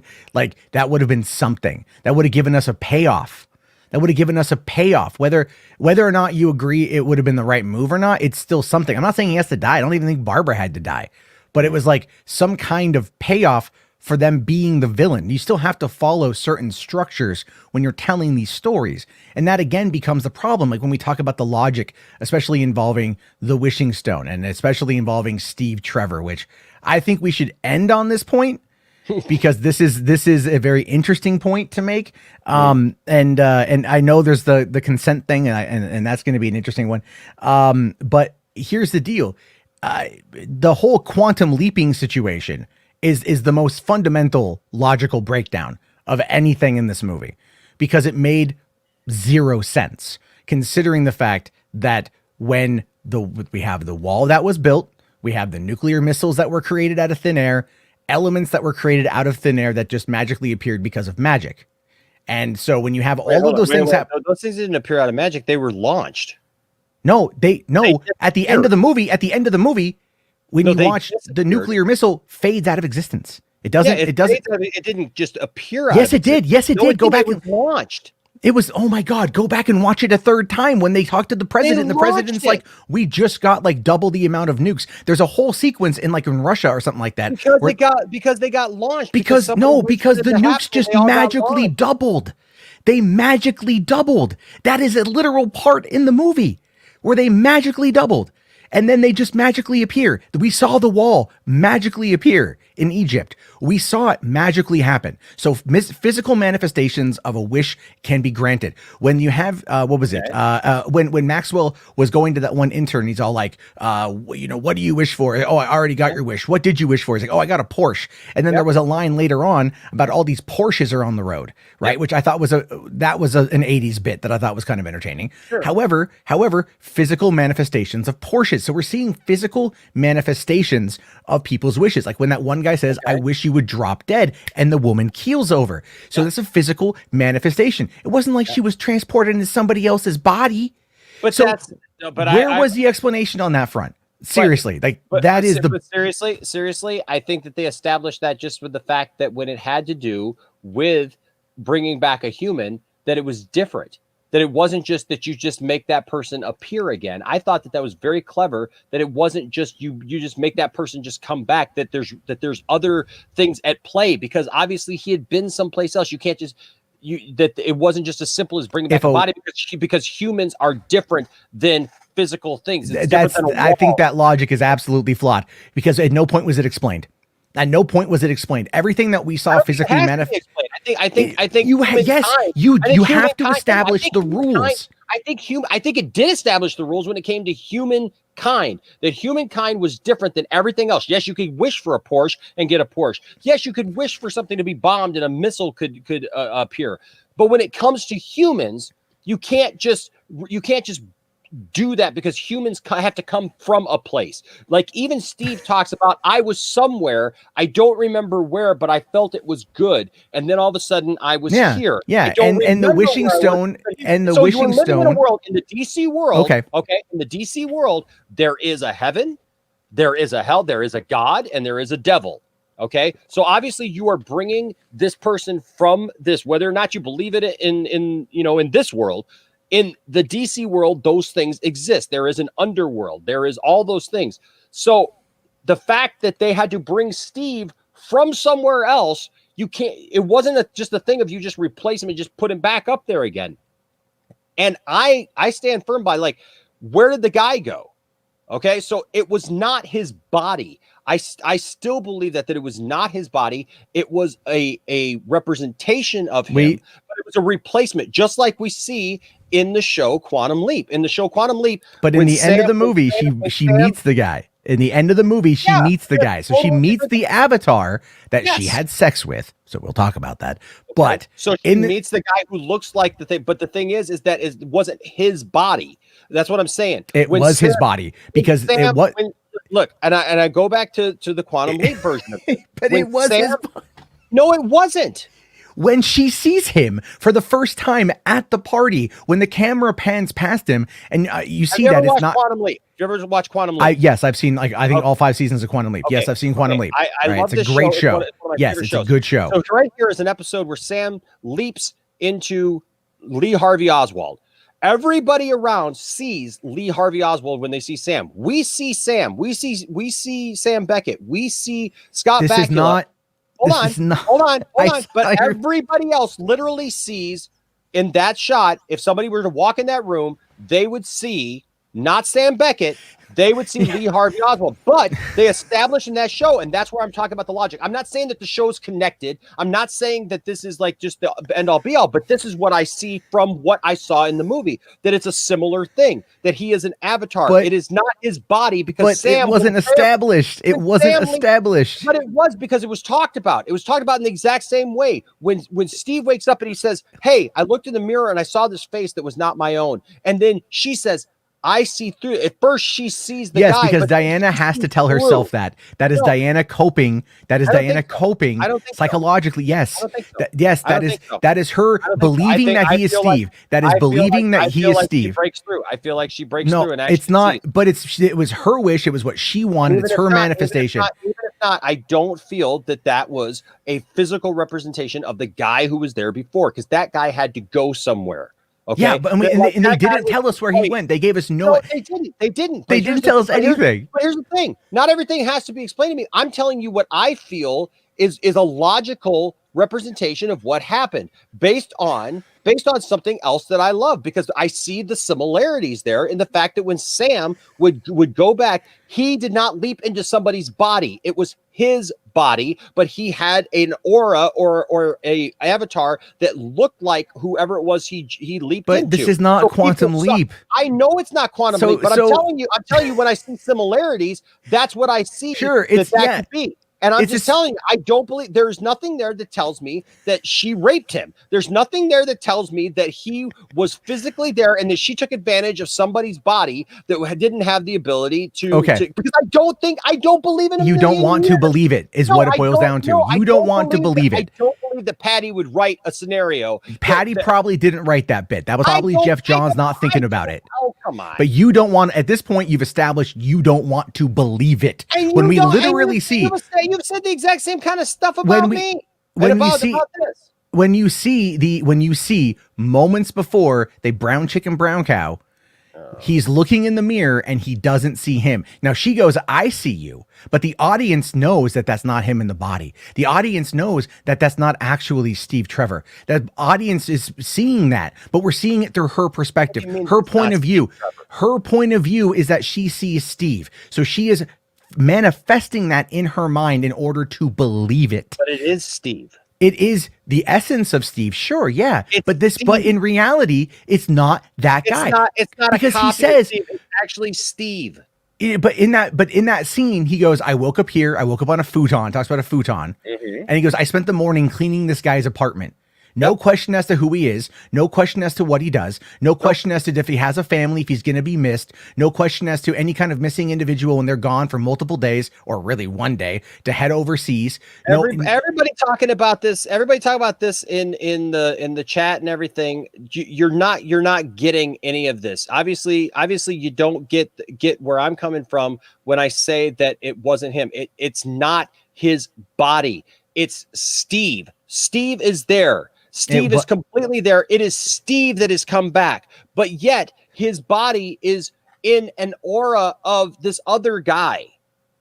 It is not this other guy's body. That guy is gone. Steve has replaced him. But that guy came back, which means that ultimately that guy still was undone. But okay, so here's a question: why that guy? I don't know. Okay, so bad storytelling. Why that guy? Why is it that if you don't get every answer to everything because this is a pivotal, it is a pivotal thing. Bad storytelling. It is a pivotal thing. They literally didn't tell us every little thing, so it's bad storytelling.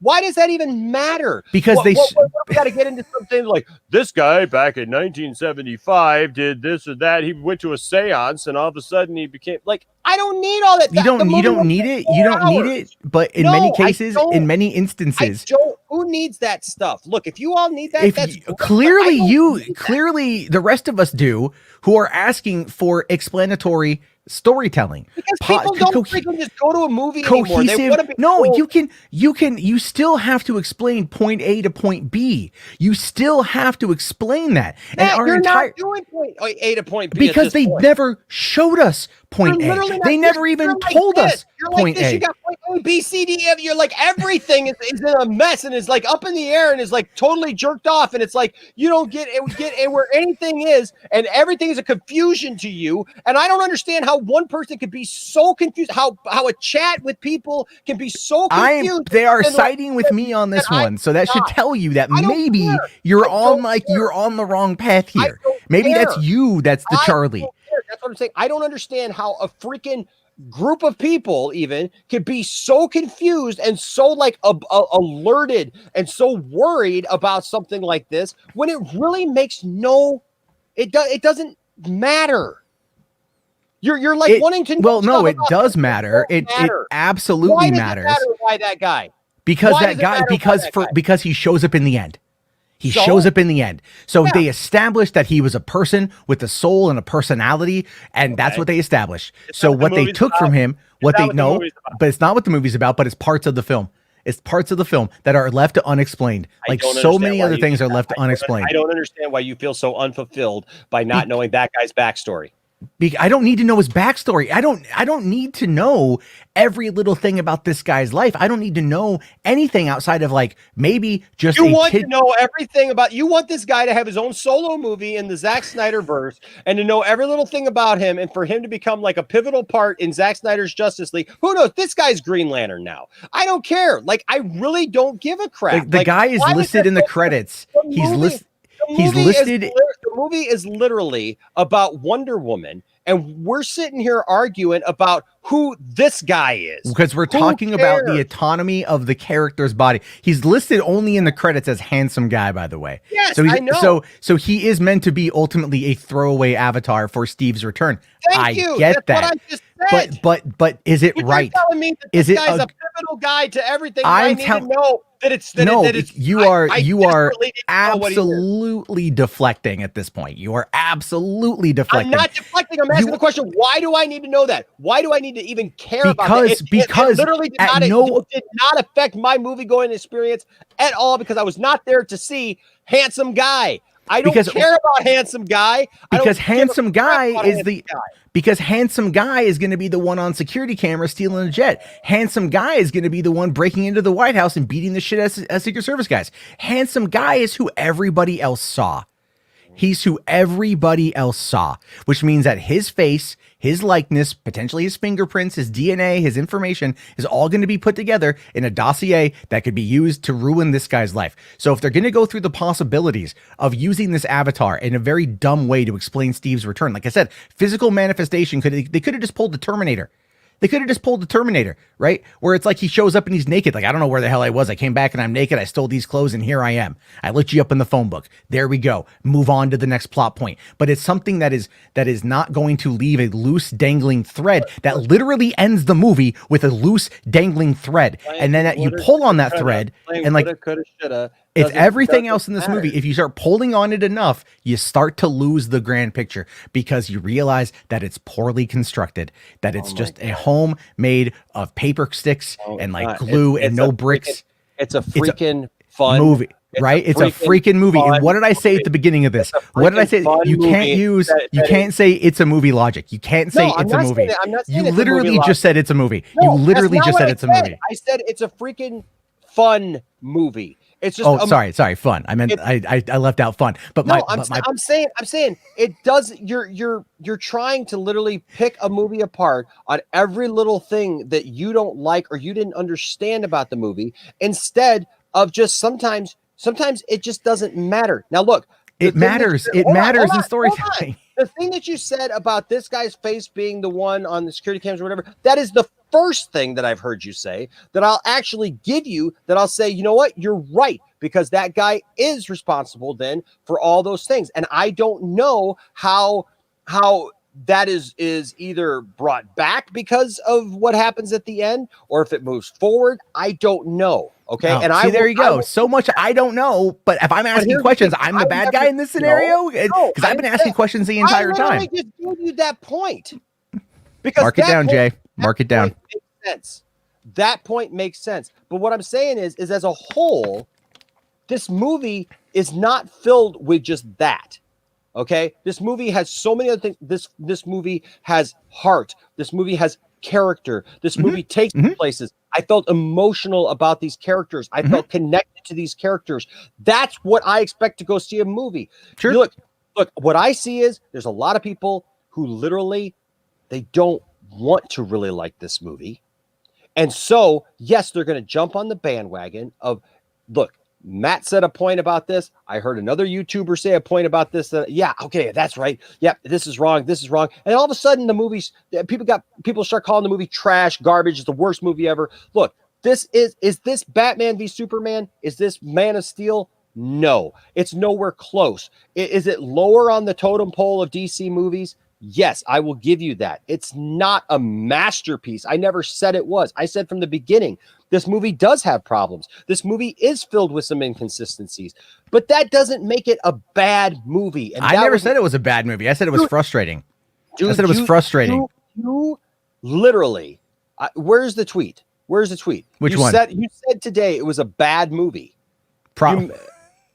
You said it was I probably did say it. I was responding to somebody. Bad movie. And that's what I'm saying is like, hold on, I'm looking. People coming in with going that it's just trash. It's just horrible. It's just, it's not. People are acting like this is the worst movie in cinematic history. And that's just like, it's taking it too far. And that's all I'm saying. I'm not saying that this is a masterpiece. I'm not saying that this is Oscar worthy. I'm not saying it's even the best Wonder Woman movie.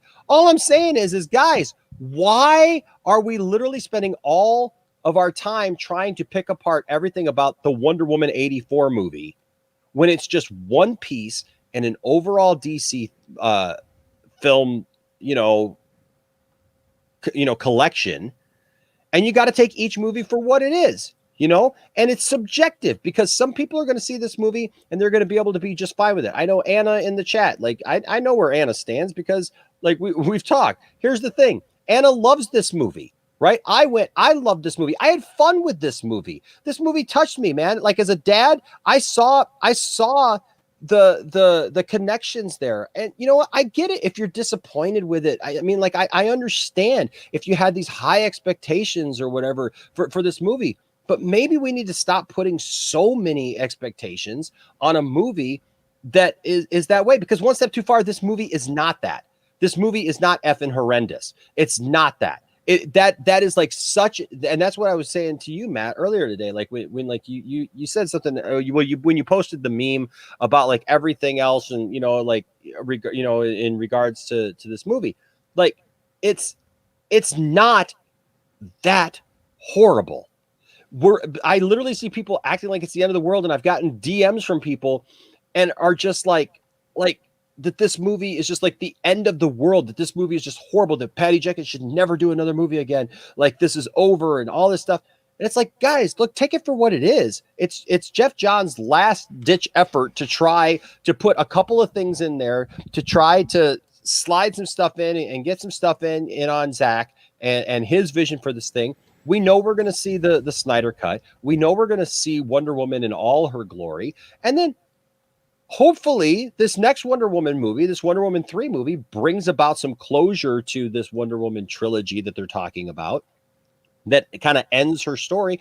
And hopefully by then, obviously, we won't have the influence of Jeff Johns on this movie. We'll hopefully have a more established return to at least a Snyder-esque kind of thing, with Patty coming forward and saying that, that there's been these issues and meddling and stuff with these movies. We all know that Warner Brothers has been meddling. I mean, we just got to talking about that over on Max's channel. Warner Brothers is notorious for meddling. So I get it, man. There's stuff in the movie that may be inconsistent, that maybe you didn't get. But when I saw it, I had fun and I liked it. And I didn't have a hard time understanding it. And I didn't walk out of the movie or leave it this afternoon when I watched it at home feeling like that this was just like the worst thing ever. And it was just the worst movie. Look, trust me, there's a lot of worse superhero movies than Wonder Woman. And I would definitely rather watch Wonder Woman 84 than several Marvel films. So that one I disagree. Well, except there's I probably would watch this over Captain Marvel. I didn't say all of them, but there are several Marvel movies that I would pick this movie over. Like I said, it's but I don't even think that this movie is on the bottom of the DC films. I just think that it's different, and we gotta just be able to understand and accept the fact that sometimes a movie is just going to be different. You guys know. Look, the Richard knows. Everybody knows. Everybody talking about this. Like, I am not a fan of Jeff Johns and his vision, so to speak, for these characters at all. But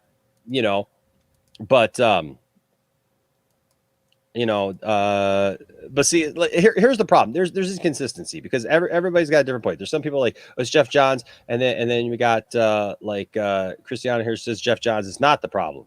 Johns is a talented writer. Patty chose the story for this movie and chose to bring back Steve. She's to blame as well, and I'm a fan of her. Look, yeah, ultimately she made the movie, but there was heavy influence and things that well, he was the executive producer on it too. So I mean, like he was also the head of the studio at the time. Yeah, he stepped down from the studio 2 days before Wonder Woman 84 went into production, before they started filming.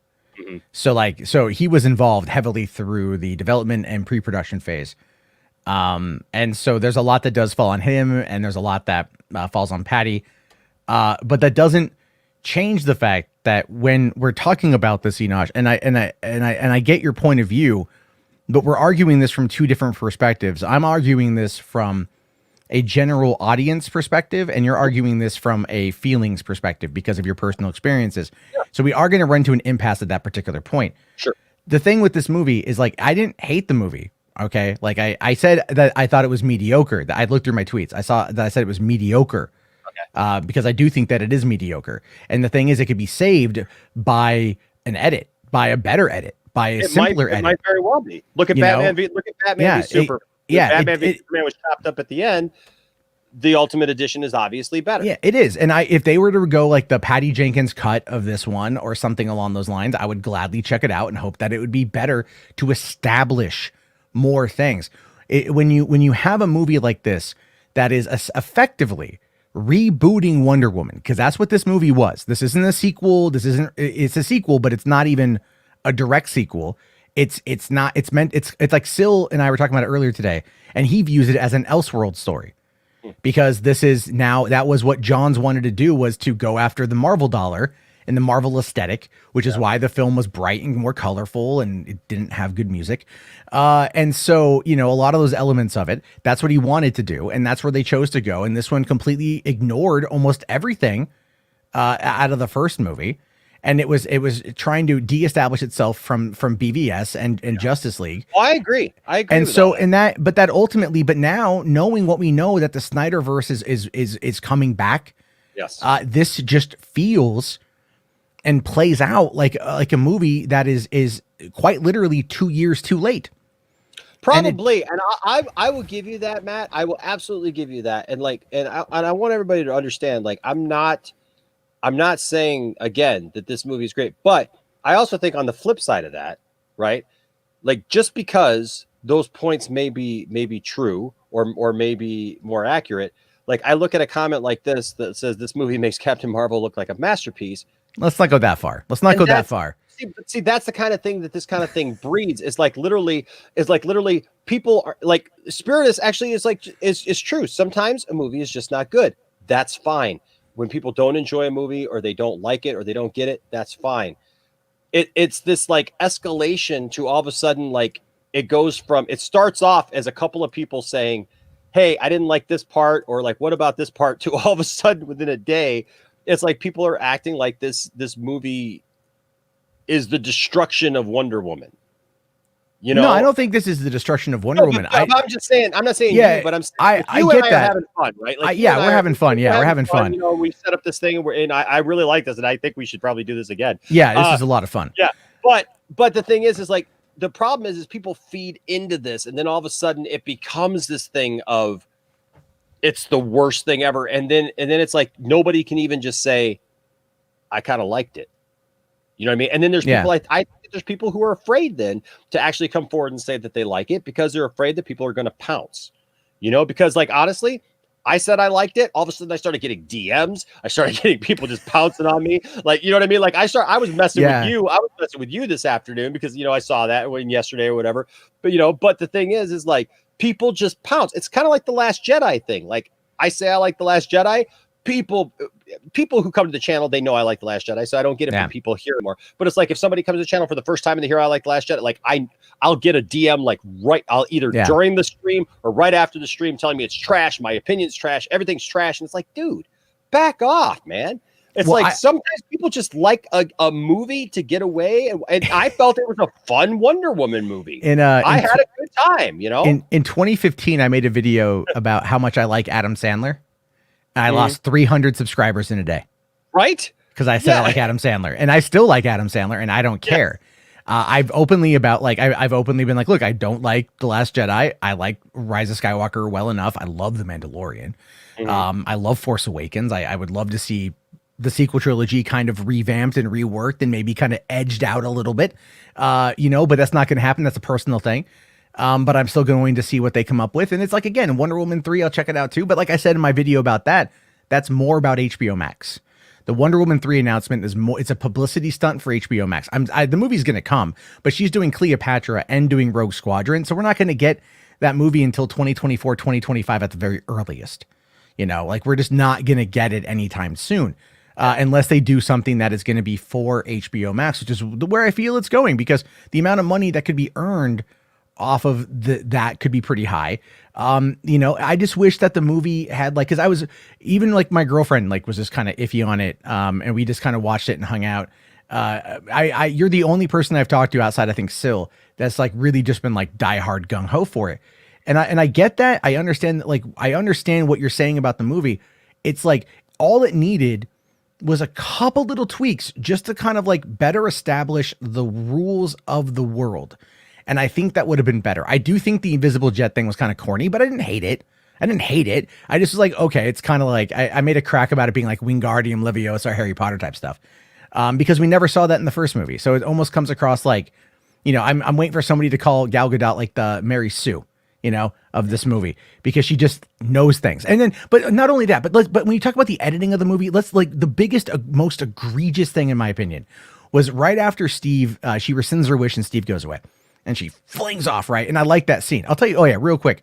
The Junkie XL score, twice in the movie. What the hell? Right? That's a good score.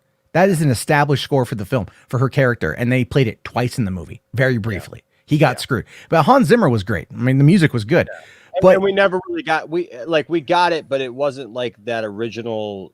It didn't like hit you in the chest. You know what I mean? It didn't have the guitar. It was more orchestrated. Yeah. You know, so da, da, da, it was softer. Yeah. It was downplayed. Yeah, it was much softer. It was violins and strings instead of a guitar going. And that's the whole thing too. Is you can tell this movie was trying. And as a guitar player of 25 years, I will tell you that's the official term for that. But it is that whole notion though. Like that's the thing with this. You could tell it was trying to be more like Donner, like Superman Returns, and how they kind of played that up. Those things for sure were definitely seen. But that's where I think it lost itself in what it wanted to be and like what it was trying to be. So it forgot its roots in order to play into this new narrative that's meant to kind of like reboot. And the same thing with Birds of Prey this year. They tried different things with that movie too. I wasn't a big fan of that. I didn't dislike it, but I was like, all right, it didn't really wow me, you know? And I think a lot of it had to do with just certain character actions, and Margot Robbie and her accent kept losing for some reason in that film, but whatever. This one, they just like, you could tell that it was probably conflicting a bit of ideas. And I've always been kind of suspect of Patty Jenkins in general, right? Like how she treats her being silent about Zach until it was like open season on Jeff Johns and Joss Whedon and everything else. And then she can come out and say something. I kind of felt like it was a little bit, you know, whatever. But what was I going to say? There was the biggest logical leap here, the biggest editing flub. So she's running. She flies off. Honestly, I didn't like the running. I thought it looked a little bit weird. Yeah. But so she flies off into the sky. She hooks onto the plane. She's up there. She does her whole like, you know, I believe I can fly scene. And then, but the thing with that too, another weird editing thing is for the sound director of that movie, the music director, chose to put an Asiago in D minor in that scene, which is like it's a very overly used trailer song. It's for trailers, which is weird. But I mean, it worked, but it was like noticeable. It's one of those things where you're like, okay, that's kind of odd. But so she's flying, and then we see her fly over the ocean. She's obviously chasing after the helicopter, obviously chasing everyone down to go and put a stop to all this. And then it just immediately smash cuts to her back at her apartment, and she's getting the golden armor. And then they go back to the island, and she magically appears. So it's like she's flying outward, and then she just goes like, oh shit, I left the gas on. You know, let me get the armor. And then, okay. And then she just magically knows where to go. And that's the other thing too, is like, she just magically knows where to go. And I know it's like the third act, and I know it's the climax, and I get all that, but it's like they should have put the golden armor bit like earlier in the scene. Like that, the way they edited that was like really just off-putting, because it just broke the continuity of where she was, because she was going outward over the ocean, right? Mm-hmm. She was literally out over the ocean, and then she just left DC and then back to DC to get her stuff, and then she went back out. It just, you know, did she call an Uber? Like, did she put a tracking device? Like, what happened? How'd she figure it? Like, those are the kind of things, like those little. Well, see, and that's the thing. So there's these little things that we can say, but see, like. This is where I'm talking about, because like there's a couple things. I think that we just gotta, I don't know. I get frustrated because I think that we overuse words these days for everything, right? Everything is awesome, right? If we like something, it's awesome, right? It's fantastic. Like, you know what I mean? Like, you know, it's, you know, just we give these like mundane things like these awesome titles, and, you know, and we kind of overuse those words. But then like this, you know, to say that this movie is horrific, right? Like, or terrible, that could be your opinion, and that's fine. If that's your opinion, if that's the way you feel about it. But I also think though that I think that we start to lose some of our objectivity when we just put these like extreme descriptions on everything. You know what I mean? Instead of like looking at it and kind of break it down and go, okay, you know, these are the things that I didn't care for. These are the things that I didn't feel were done well. You know, but hey, let's look at it as a whole. You know, like, because everybody, like, it's amazing to like even read in here, like everybody's got a different like take on it. You know what I mean? Like some people are like, I wanted more cheetah, you know, like I wanted more this, I wanted more that, you know, like I would have liked more music. You know, I liked this part, you know, like, so everybody's gonna, because movies are subjective, right? But like, I think maybe we can all do a little bit better in our observations of movies if we kind of rein it in a little bit with our descriptions of movies and how good or bad they really are, you know? Yeah, no, I get that. You know, and I think that's the thing is like once you hear one person say, yeah, this was horrible, I hated this part, well, then that sets off like a chain reaction, it seems like, of the negative things where it's like people really don't think that it's the worst thing that's ever been. It's gonna like, you know, bring the downfall of humanity, but they act that way, and then all of a sudden it becomes an argument and a debate. You know what I mean? And I mean, like, we had fun here tonight doing this. I'm trying to find. I still think the movie's a 4 out of 10. I'm just saying, it's like, and hey, that's fine. What's up? What's up? Crush it with a $5 Canadian super chat. Thank you so much. Says, I was more with Jarbo about Steve. Only Wonder Woman was seeing Steve, and all other people was seeing the other guy. But so actually, you're with me that Wonder Woman was seeing Steve. So there you go, because that's what I said. Other people were seeing the other guy. That's what I said. Good to see you on a debate, though. Great job. So it actually sounds like you agreed with me on that point. I think he agreed that you were saying something that was factually correct, but I was more right in the opinion. Yeah, I don't know. I mean, that's exactly what I said. I said only Wonder Woman was seeing Steve, and all the other people were seeing the other guy. That's what I said. So I don't know. I just wish I love Crush It. Hey man, I'm glad to see you back here because I haven't seen you in a while, Crush It, and so I'm just glad to see you back here again. So I think, you know, I'll tell you this: the best thing that could have happened to Wonder Woman 84 was what happened right now. I'll tell you that. Had this movie gone to theaters, it would have been a backlash like BVS. Because what would have happened is people would have spent more money, and then that would have fueled a lot more rage. Mm-hmm. I think the way that they did it here, like, I didn't hate the movie. I'll watch it again before it leaves, or I'll just, I don't know, download it or something. And you know, just because I need to probably do like a making of or whatever. Like, I'll watch it again. Maybe I'll watch with like the first one close together, because I haven't seen the first one in a while. Okay. But I didn't hate it. I just was like, but there's so much there that was like fluff and stuff that was like, just felt like it went on for too long. And when you're trying to tell me a story, you know, you have to make it work in a way that's going to keep it flowing. And I felt like it just kind of like stopped itself multiple times in order to like either, I don't really know for what reason, but what was like, I will say I really liked, because I know there was a super chat from Ryan Hartwell earlier on, and he asked me what I liked about the movie. Here? Yeah, there was. It was up a ways. Where did I see Precious? It might be further up, but he asked. I'm so sorry, Ryan. I never saw that. So I apologize. I never saw it. I apologize. Well, what he asked was, he asked you what you didn't like about the movie, and he asked me what I did like about the movie. Okay.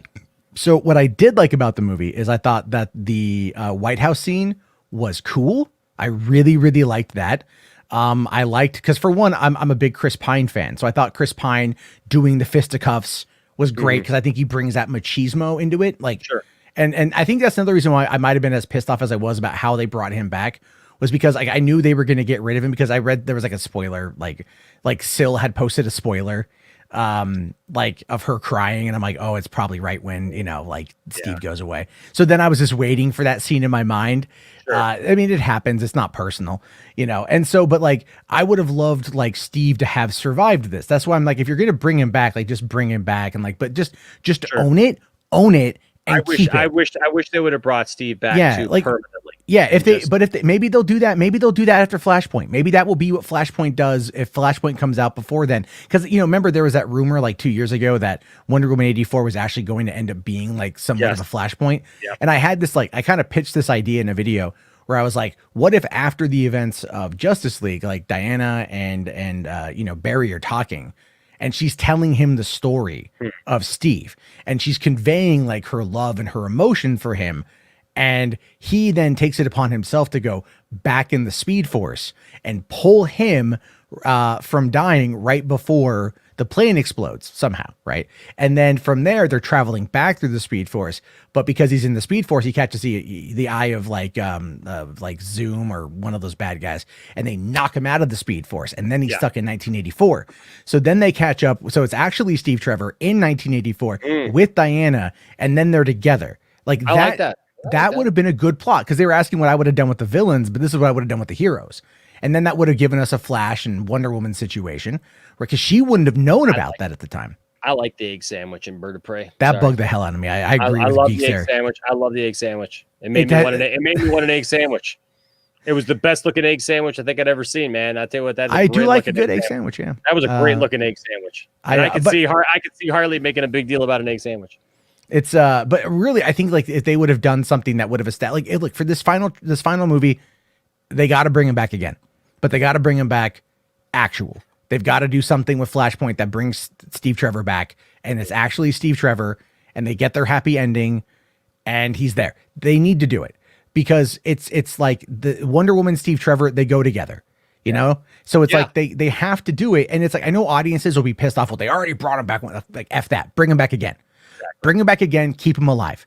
There, you're done. You give me a happy ending as a fan, I'm happy.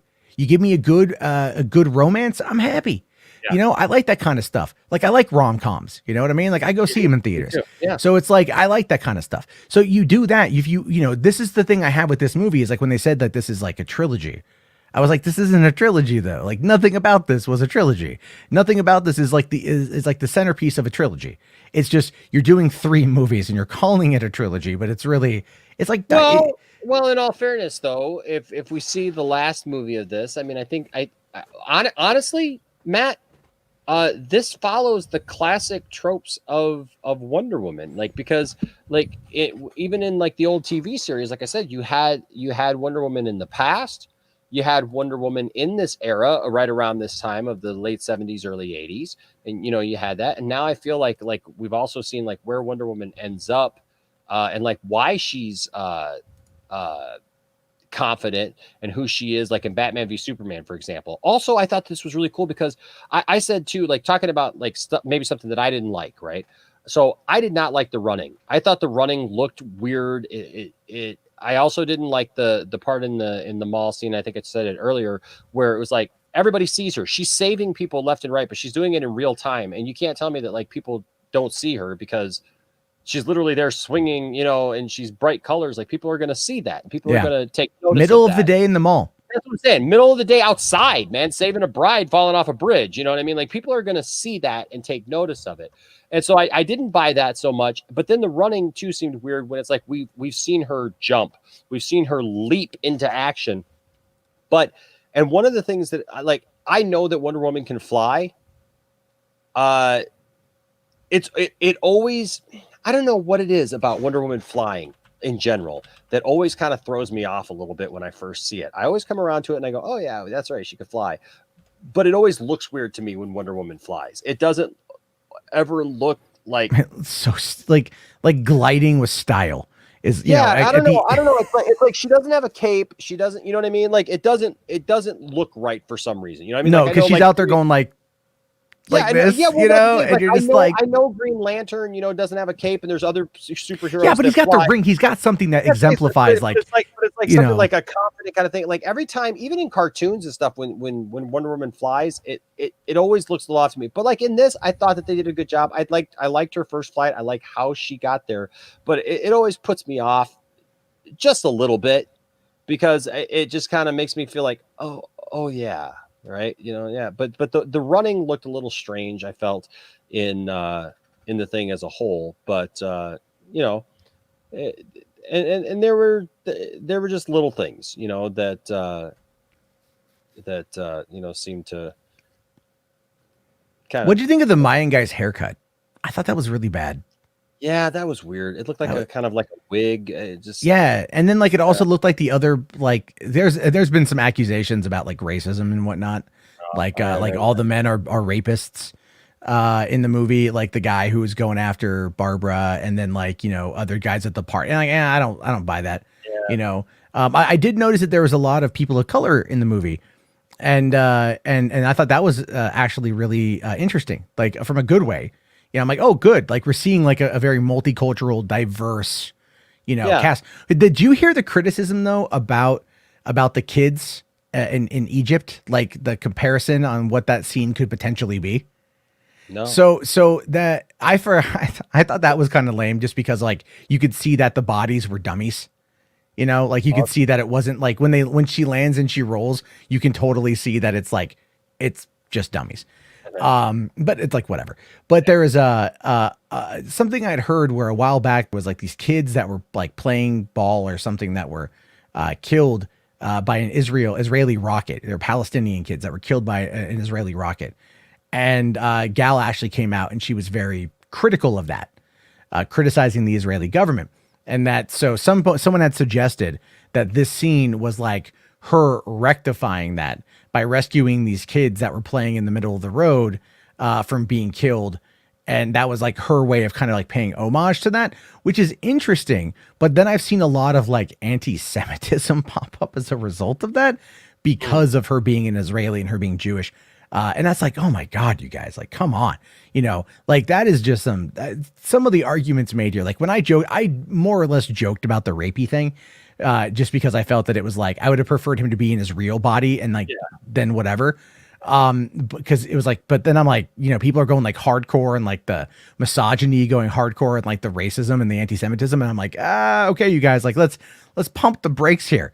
All right. Like, let's really pump. Like, that's what I'm saying. It's like this escalation, right? That it's like all of a sudden, like it goes from, hey, I didn't like this one part in the movie, to all of a sudden it's like this movie's racist, and this movie, it goes crazy places, man.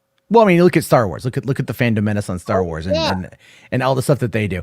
It becomes a thing. Like I was over at Max's, man, and as soon as what's his name like came in, I was just like, oh, Snowdub. No, I know I like Snowdub. The Justin guy, he's that guy, yeah. He's part of the fandom menace, and it's like I don't have anything against him personally, but it's like I've watched his videos and I know where he stands on stuff. So it was kind of funny because he was like supporting my opinion about something, and I felt kind of weird and awkward about it because like I know that we disagree fundamentally on so many different things, like in a hardcore way, you know what I mean? Because like we've talked before and we disagreed, and like he just has an opinion about himself, but it's just everything is not an extreme.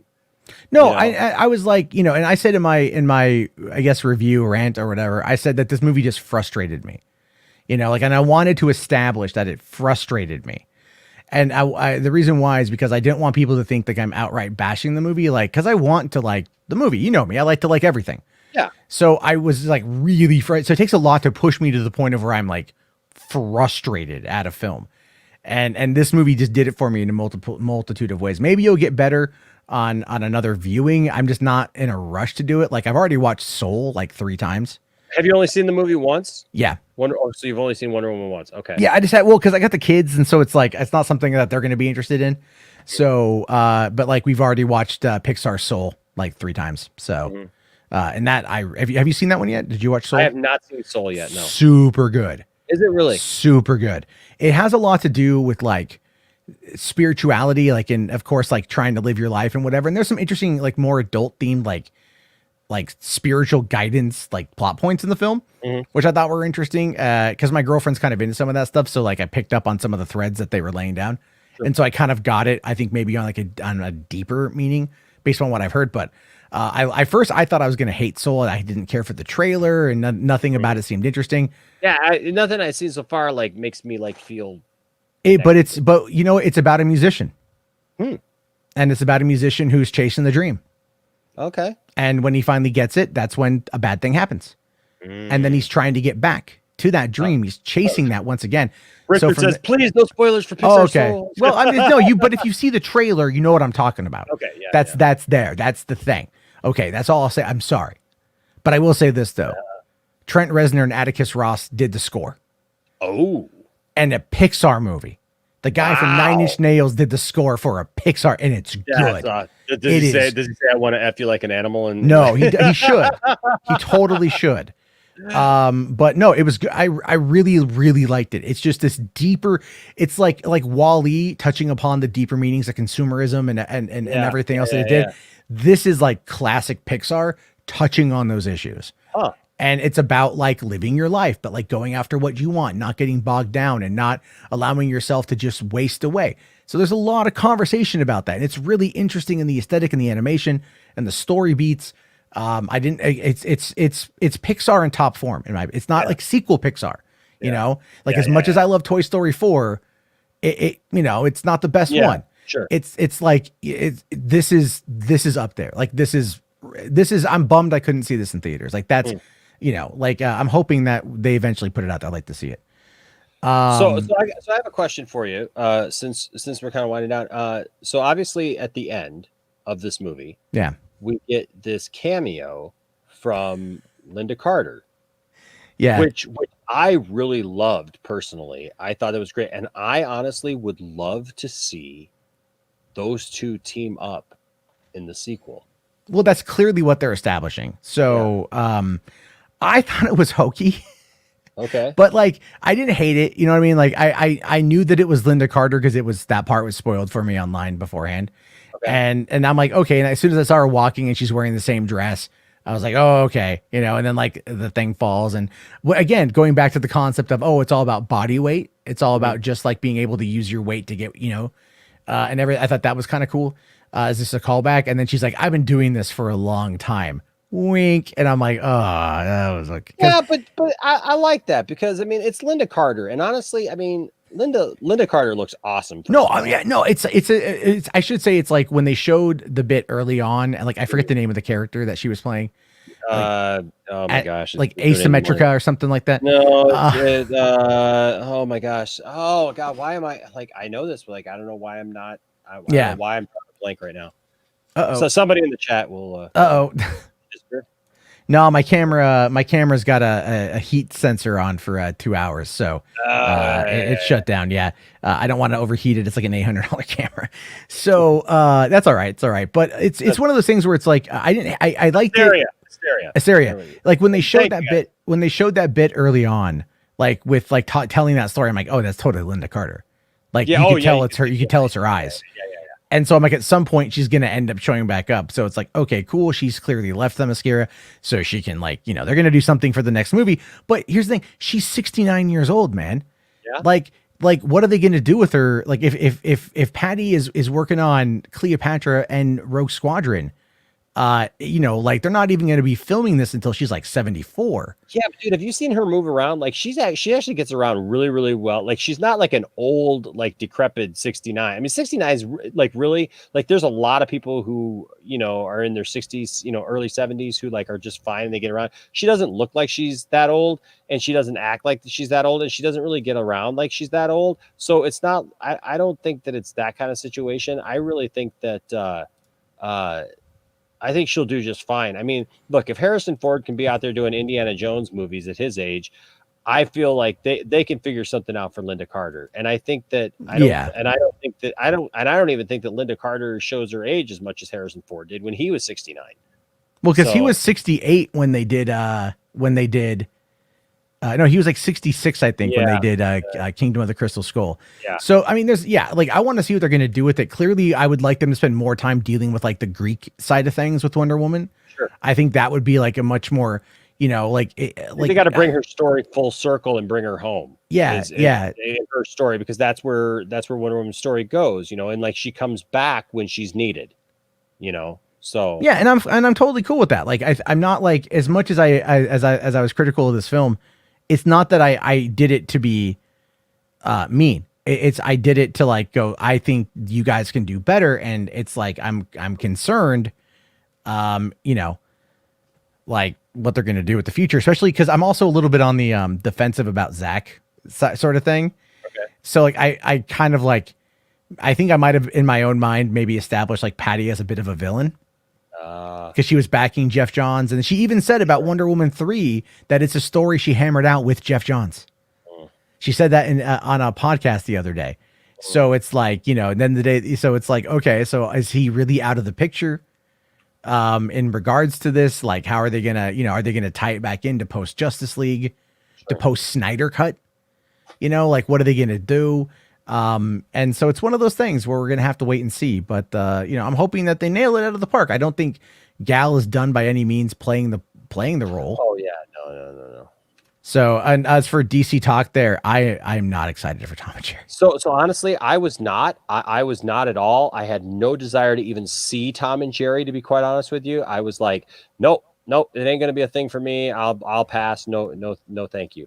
My son had seen the trailer and was like, I actually like it, Dad. And I was like, okay, well, whatever, you guys can see it, that's fine. And then when we went to go see Wonder Woman, we saw the trailer. I saw the trailer for the first time, Tom and Jerry, and I laughed out loud several times. Like, I thought there were several things in there that were just funny. It took me back to my childhood, actually, and to like that innocence, I guess, and to like those moments with Tom and Jerry that like like we all know Tom and Jerry, you know what I mean? Like, and it's like Yeah. we live in a world that we have Itchy and Scratchy, right? So we've already had the parody of Tom and Jerry, and gone way beyond just Tom and Jerry.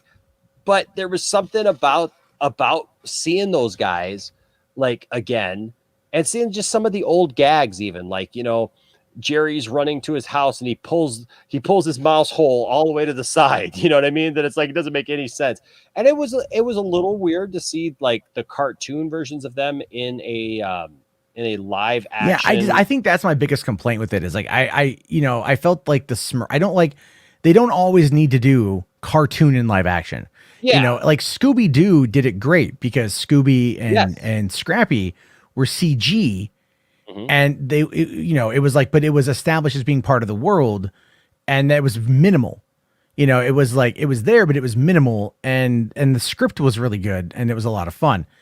I this one what stood out to me the most, and maybe I'm just a pervert, but Chloe Grace Moretz's legs, like that's what stood out to me the most in the trailer. Which I'm fine with. Yeah, no, I just there was something about this trailer, like, and I'm not the biggest Tom and Jerry fan. I mean, I grew up watching it and I loved it growing up, but as far as like, so I'm not like just like geeking out for Tom and Jerry, like I said, I had no desire to see it until I saw that trailer, and I laughed so hard. I was like, I got to see this movie. This movie actually looks fun, and it looks like something I'll enjoy, so. But I appreciate the sentiment tonight. I had the comment up just a minute ago that I just kind of talked about. Where is it? I had it up here. Let me try to find it again. If I don't find it, it's fine. We'll be okay without it. But I appreciate the fact that you guys had fun tonight. I had fun tonight. This was good. And here it is. Cristiano says this was an amazing discussion. Well done, guys. So I appreciate that, and I love talking movies with Matt, and I love having difference of opinion. You know what? Maybe this is something we pursue, Matt, having some of these debate nights and finding a something to debate about some of these films. I had fun. Did you have fun? Yeah, I had fun. And I will point out, no tears were shed. Not publicly, but you'll cry when you go to bed. That's okay. Sure. That's okay. Sure. Okay. Well, according to Anna, this is all I need. Enosh won. Matt is okay. Yeah, but to be fair, she's been like really attacking me all stream. So yeah, well, heck yeah, she's right in there with me, man. She's Poindexter Lounge all the way, Team Poindexter, man. Rosh is like, y'all need to structure better. Nah, we're fine. No, we're all just yelling at each other. Exactly. See, it was structured properly because we just yelled and screamed at each other, raised our voice, and then like look at us now, like we're so chill, right? So like yeah, everybody had fun. It was a fun chat. You guys were awesome in the chat, and it was just good. So I had a good time, and I hope you guys all did too. Everyone, yes, please like the video. Please give us a thumbs up if you liked the video and you had fun. Make sure to do that because it helps us out with YouTube, because it helps get the word out and tells YouTube that not only did you guys stop by, but you also, you had fun and you interacted with us. Thank you guys for all your comments and stuff, because that helps too. Just interacting with the videos and stuff. That's it. See, even Answer shows. Sorry, Matt. It's all good. It's all good. It's all good. But the Richard says I'm neutral. Love for both of you. Now, if we have had Robert Meyer Burnett in here, like we would have just been like a three-way brawl. Yeah, no, it was good. I had fun. We'll have to do this again some other time. But thanks, Matt. I appreciate you, man. Yeah, thanks for having me on. In, and it's been a fun night. I've been on since 8 o'clock my time on some kind of stream. I started off been talking about Wonder Woman a lot tonight. Me too. Yeah. So like I was on Sill's stream earlier for like 2.5 hours talking about that, like talking about Wonder Woman. So I am officially done. I am officially done talking. There you go. Me too. And the Richard points something out. Yeah, if you guys haven't seen it, check out our Christmas video. It was actually all a staged video just for Sophie and Cylon Scotty. Sophie got her lightsabers. She got some Ahsoka Tano, twin lightsabers, and totally surprised her. It was a surprise stream for her. We did it on Christmas Day, and she had a good time. So and to see the joy on her face and everything when we did it, that was fun. So, all right, guys. Well, that is the show for tonight. We've had a lot of people here, man. It's really good. I mean, we're still at 58 viewers right now, so that's awesome. Thank you. Nice. Guys for watching. We were up, 75, I think 80 at one point. So oh wow, I had no idea that it was going to be like that. Yeah, I hope you guys had fun. Exactly. All right, well, we are done, and we thank you guys for coming in, and just remember, sometimes you got to put right what once went wrong, and the 80s really did look like this, guys. Like seriously, like remember this. This is Lee Majors and Farrah Fawcett jogging, and she's in a Ferrari shirt, like that right there. So thanks to all of our members and our newest member, Draft Walker. You're awesome. Appreciate you guys so much. Thank you so much, all of our Patreon subscribers. You guys are awesome too. We love you guys so much. You guys can join and become a member or a Patreon subscriber, and you get all kinds of cool fun stuff. But until next time, my name is Enosh, and this has been Matt Jarbo. That's it. You can find him on where can people find you, man? $3 Theater, or I guess Craigslist. Oh wait, sorry, not for that. Yeah, $3 Theater. Oh, thank you. There you go. So so lots of fun stuff. So guys, go find him. If you're not subscribed to Matt, go subscribe to Matt, and keep it real, keep it here, and keep it nerdy. And we'll see you guys next time. Bye.